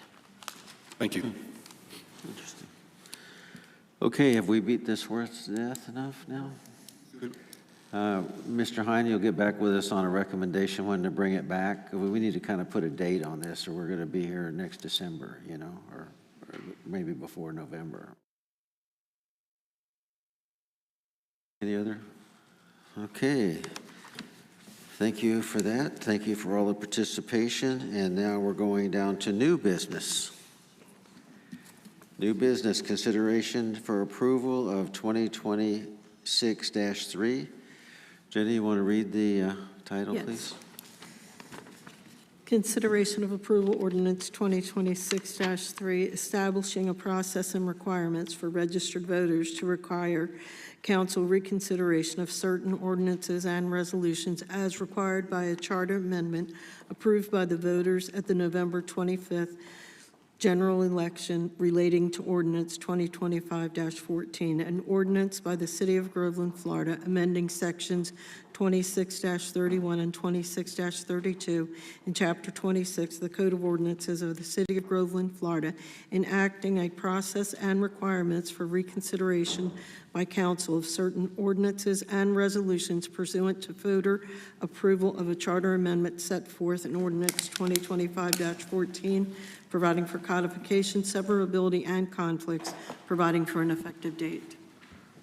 Do you want to comment on this? So you had already in your code a process for having ordinances reviewed. So I essentially took that language that was already in your code and had been adopted and revised it to include resolutions as was adopted at referendum.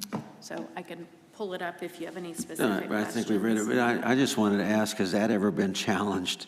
Now that we're kind of looking at things different, has that ordinance ever been challenged? No, it hasn't.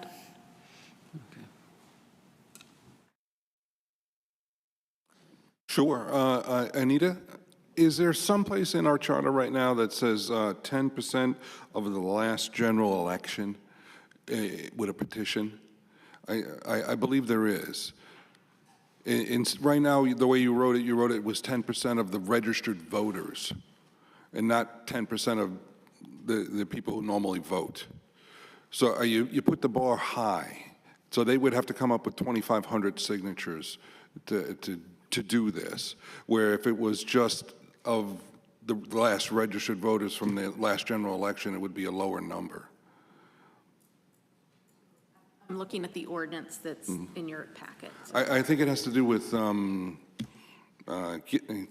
candidate getting on a ballot, I think. So I did not look at your code. I didn't look in other sections. I just relied on the section that you already had adopted for review of ordinances. There So would are be you nothing wanting- wrong with us saying that 10% of the last general election.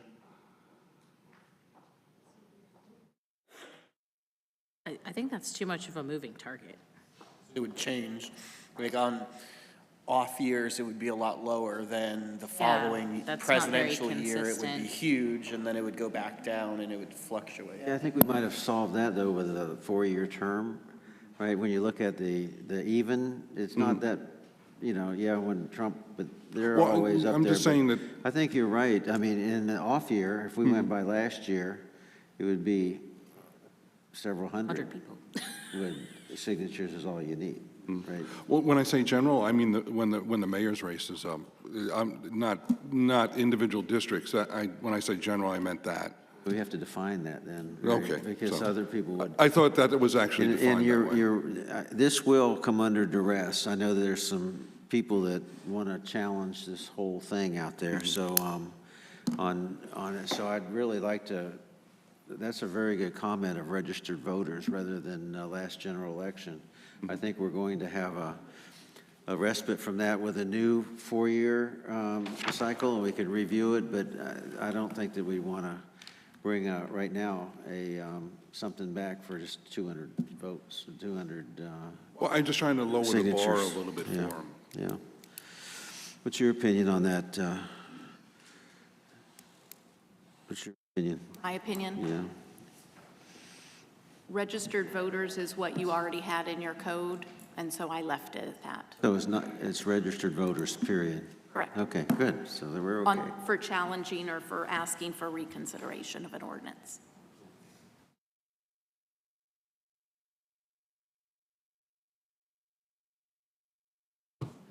Okay, Joe?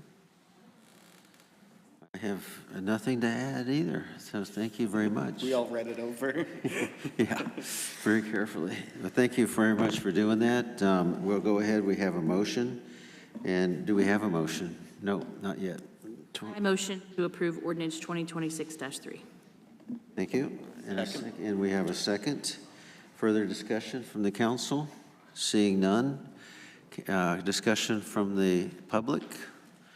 Seeing none, let's go ahead and take the vote. Councilmember Carroll, how do you vote? Aye. Councilmember Solkowski? Aye. Councilmember Jaycox? Nay. Vice Mayor Gaines? Aye. Mayor Kehoe? Aye. Thank you. We'll go on to council reports. Public comment? Public comment. I'm sorry, I'm rushing everybody. Public Gregory comment. Ducey. I turned the page too quick. Gregory Ducey? You don't want to? Susan Ducey?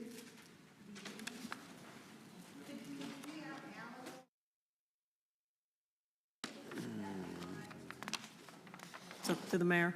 Well, let's just take it in order, please. Let's just take it in order. Gregory Ducey? Okay. Susan Ducey?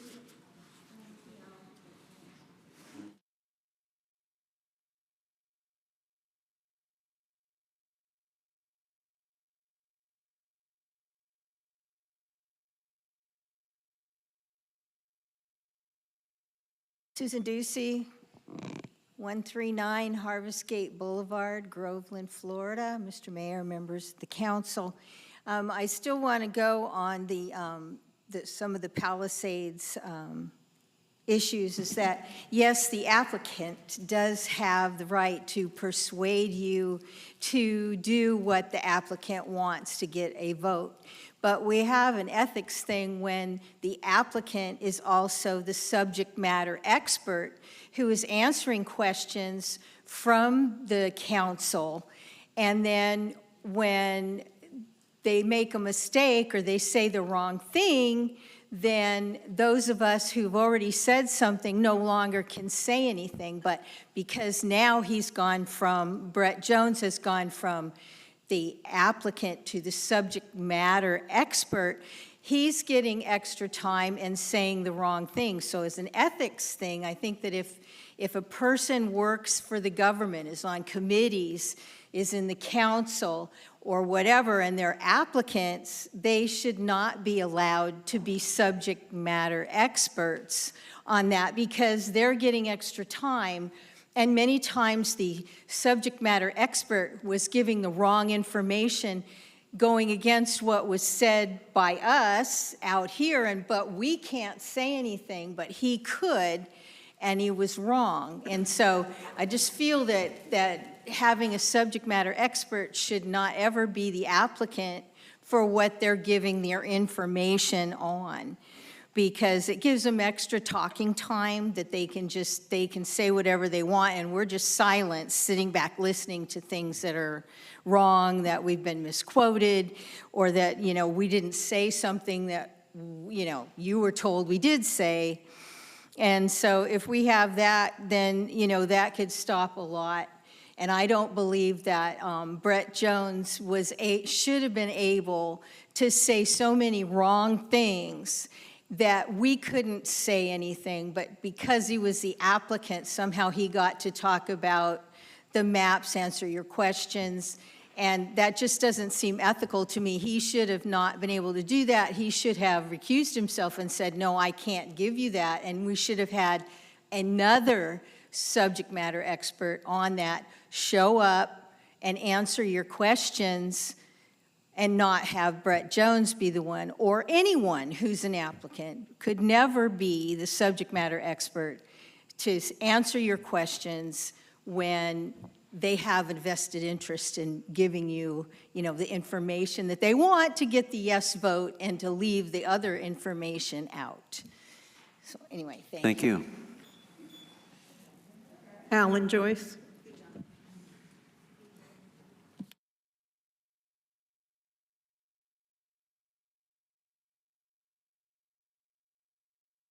My name is Alan Joyce. My address is protected, and I live across the street from Groveland. This speech and attachments are my opinion. The greater Orlando area has a population of 3 million people, and ready or not, change is coming to Groveland at a rapid rate. You must be proactive and properly plan and manage for what is coming. I believe the city council is proactive, but the manager is not, which means you have to drag him in the direction you are trying to go. Actions by the manager's team has cost me financially. I have also spent hundreds of hours reading your code, charter, comp plan to show that city administration ignores your own rules and policies. This hurts your citizens. Was the manager proactive to stop the Palisades issue from getting to the council when he was notified ahead of time that it was not properly noticed and it conflicted with the comp plan? On December 15th, when Councilwoman Carroll asked for a full explanation on what went wrong, he waited 45 days to explain what went wrong. Is that proactive?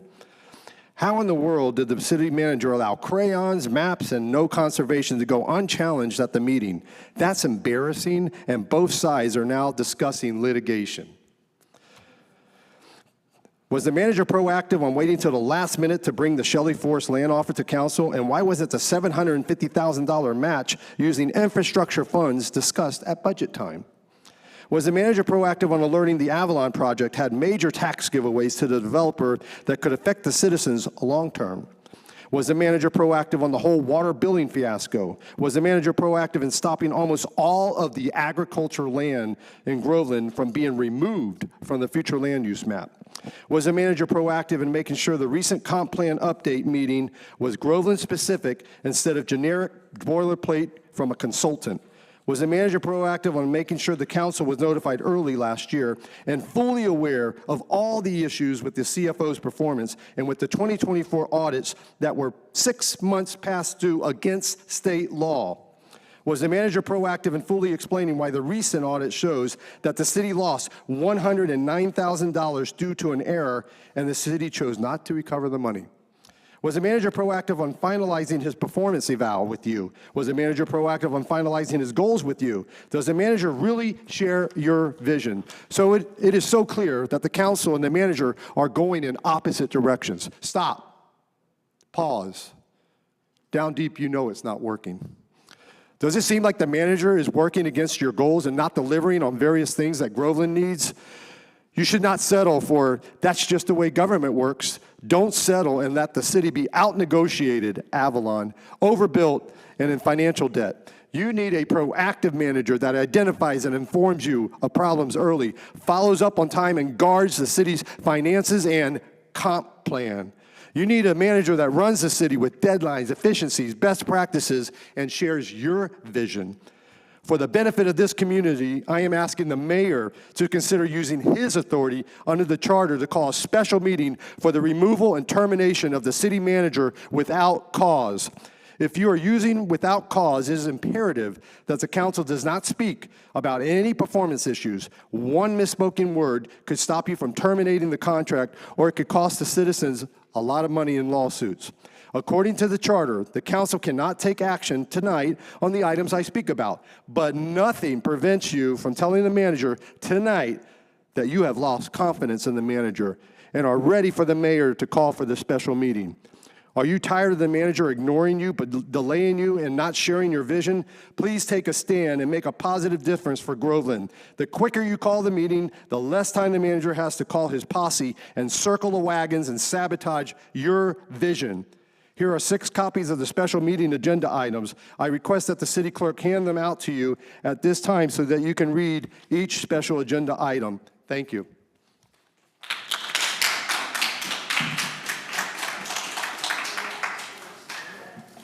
Next meeting is the audit, right? The audit.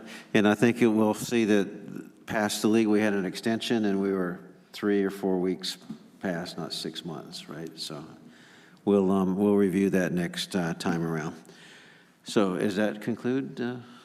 That concludes. Okay. We'll go on to the council members' reports.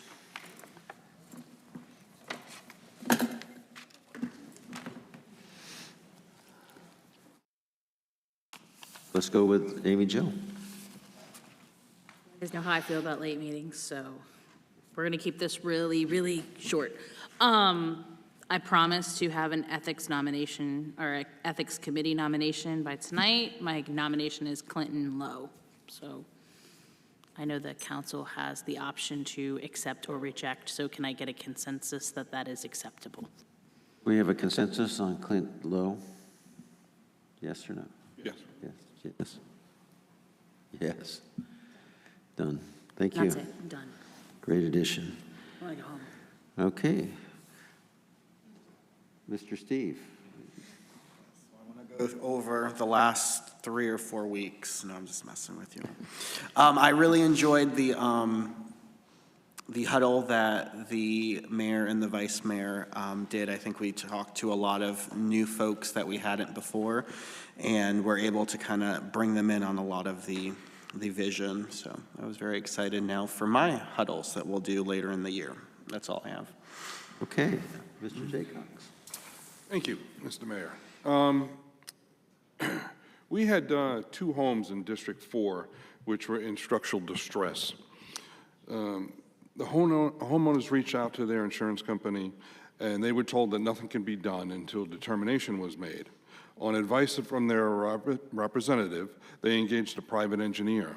And the private engineer came out a couple days later, and what he found was very concerning to him. So he immediately tried to get a hold of the city building department and stuff like that. And then he changed his mind, and he called the fire department.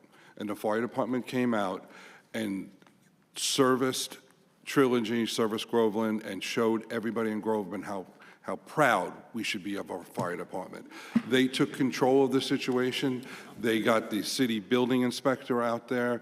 They cordoned off the area.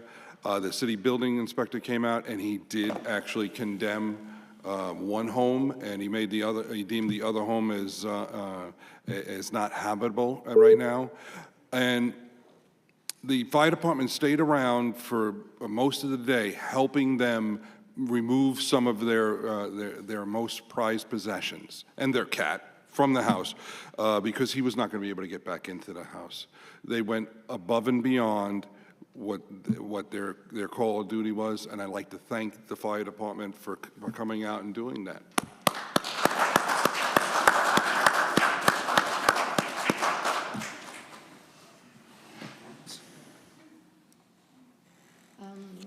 Attended the joint meeting of the ERA, met with a Mascot Council member regarding their Black History program in February. If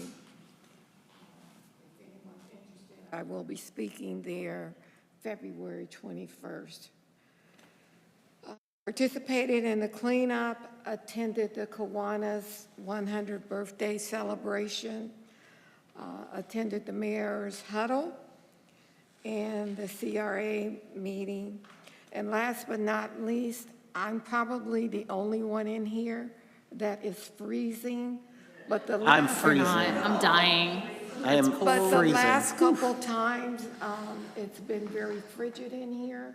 So I don't know if something's wrong with the heat or what the deal is, but I am asking, or I'd like to get a consensus, or whatever the right way to do it is, to have this heat checked so that it can be a more pleasant environment when we come in.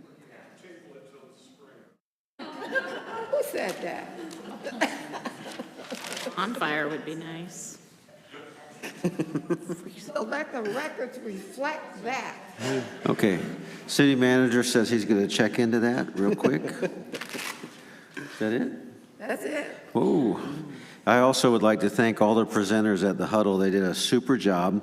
I did another huddle that's kind of a different one that what is it, R&R, Rolling Rock or something out on 50, which I think is a cool model. When we thought we were going to have 20, we ended up with 65 there, but with the help of what you're working on, the videos of the presentations, and it was just unbelievable, the people that came up and I mean, in the absence of information, people make stuff up, and these huddles are very, very good of getting people to be asking the right questions so they know where to go to get the right answer, so it's very much appreciated. Visited Mascot Elementary and just cleared up that they're a B, not a C or a D, and 2 points away from an A, and that 402 out of the 940 students are from Groveland, and 80% of their teachers are. So the question that was posed to me, why did we take them off the website as a place for people to look into education? We might want to look back at that. I have several, from the Roland Ridge, I have several things, Mr. Hine, that we'll talk about later on suggestions that they had, we can improve. Revised comp plan presentation. We went through the presentation on the comp plan, and there were some holes in it and stuff. Do we know if we're going to have a revised one when we do the ear presentations? Because there were some issues with that, and I'd hate to go back out with that same presentation.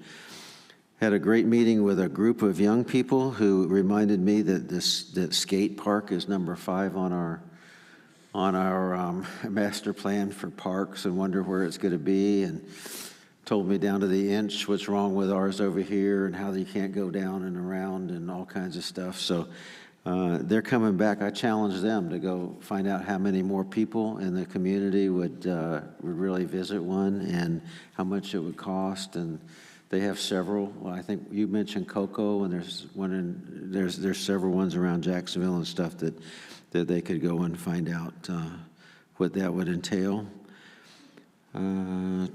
Skate park. Attended the 80th anniversary of the VFW for South Lake, which is 90th anniversary for VFW overall.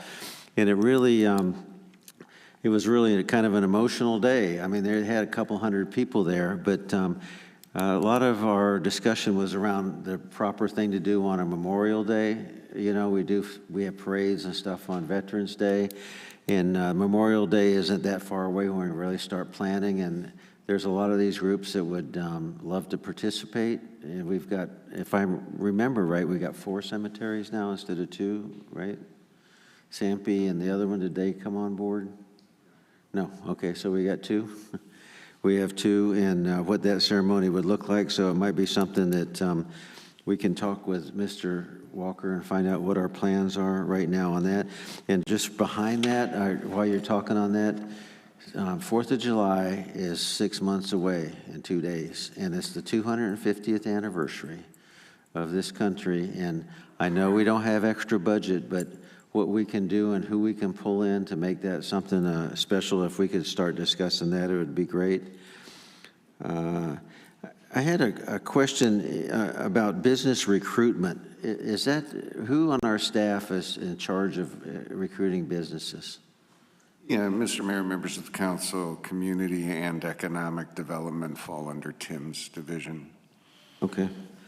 And would that be Tim, or is there somebody that's their job? Right now, it would be Tim. Okay. And the last thing is CFO position. You know, I think we're all going to get an organizational chart. I just want to put my 2 cents out. I said I'd put my 2 cents out that we've had CFOs like Joanne, and we got our audits in March, and we got directors of finance, and we get them in way later. In my opinion, it's very important that we have a CFO. And then down the road, not too far down the road, look at our charter and have a big discussion with a charter committee on dotted line to the council of a CFO. Most companies have a dotted line from the CFO because the council can, or the board can go right to the CFO for things. But love to make sure that before we hire anybody as a director of finance, that CFO is debated and find out if that's something that we all think is important. Okay. And that would conclude my comments, and I'll move it on to the city manager. Yeah, Mr. Mayor, members of the council, you'll see under report, city manager report pursuant to some of the discussions we've had at these sessions as well as our weekly one-on-ones, I'll have a list of things that you want me to follow up on. So in our Thursday meetings, make sure that I've captured anything that you expect and I can report back to the council. And I would say I have a list that I'll bring, but the last minutes of the last workshop, there was about 16 items that we're going to get back on the website on that are very well defined. I mean, that was almost a transcript from that whole thing on the website. But do you want us to write those down and get back, or how will we make a bullet list of that? Yeah, Mr. Mayor, members of the council, that's communication. So when we meet Thursdays, and we've discontinued the war reports because we found them to be too voluminous. So some of the more salient information got lost. There was a specific memo on the website update, and I can resend that or we can re-talk. And that came from Jim like 2 weeks ago. And it talked about a beta program with the council and some of the other things. Can we get back on communication to residents plan on the data, finalize the website, how we're going to retain the data? There are some pretty specific things. I didn't see that in the, it was more general, but I'll get that and we'll distribute it. I appreciate that. Is that it? Thank you. Okay, no report, so meeting adjourned.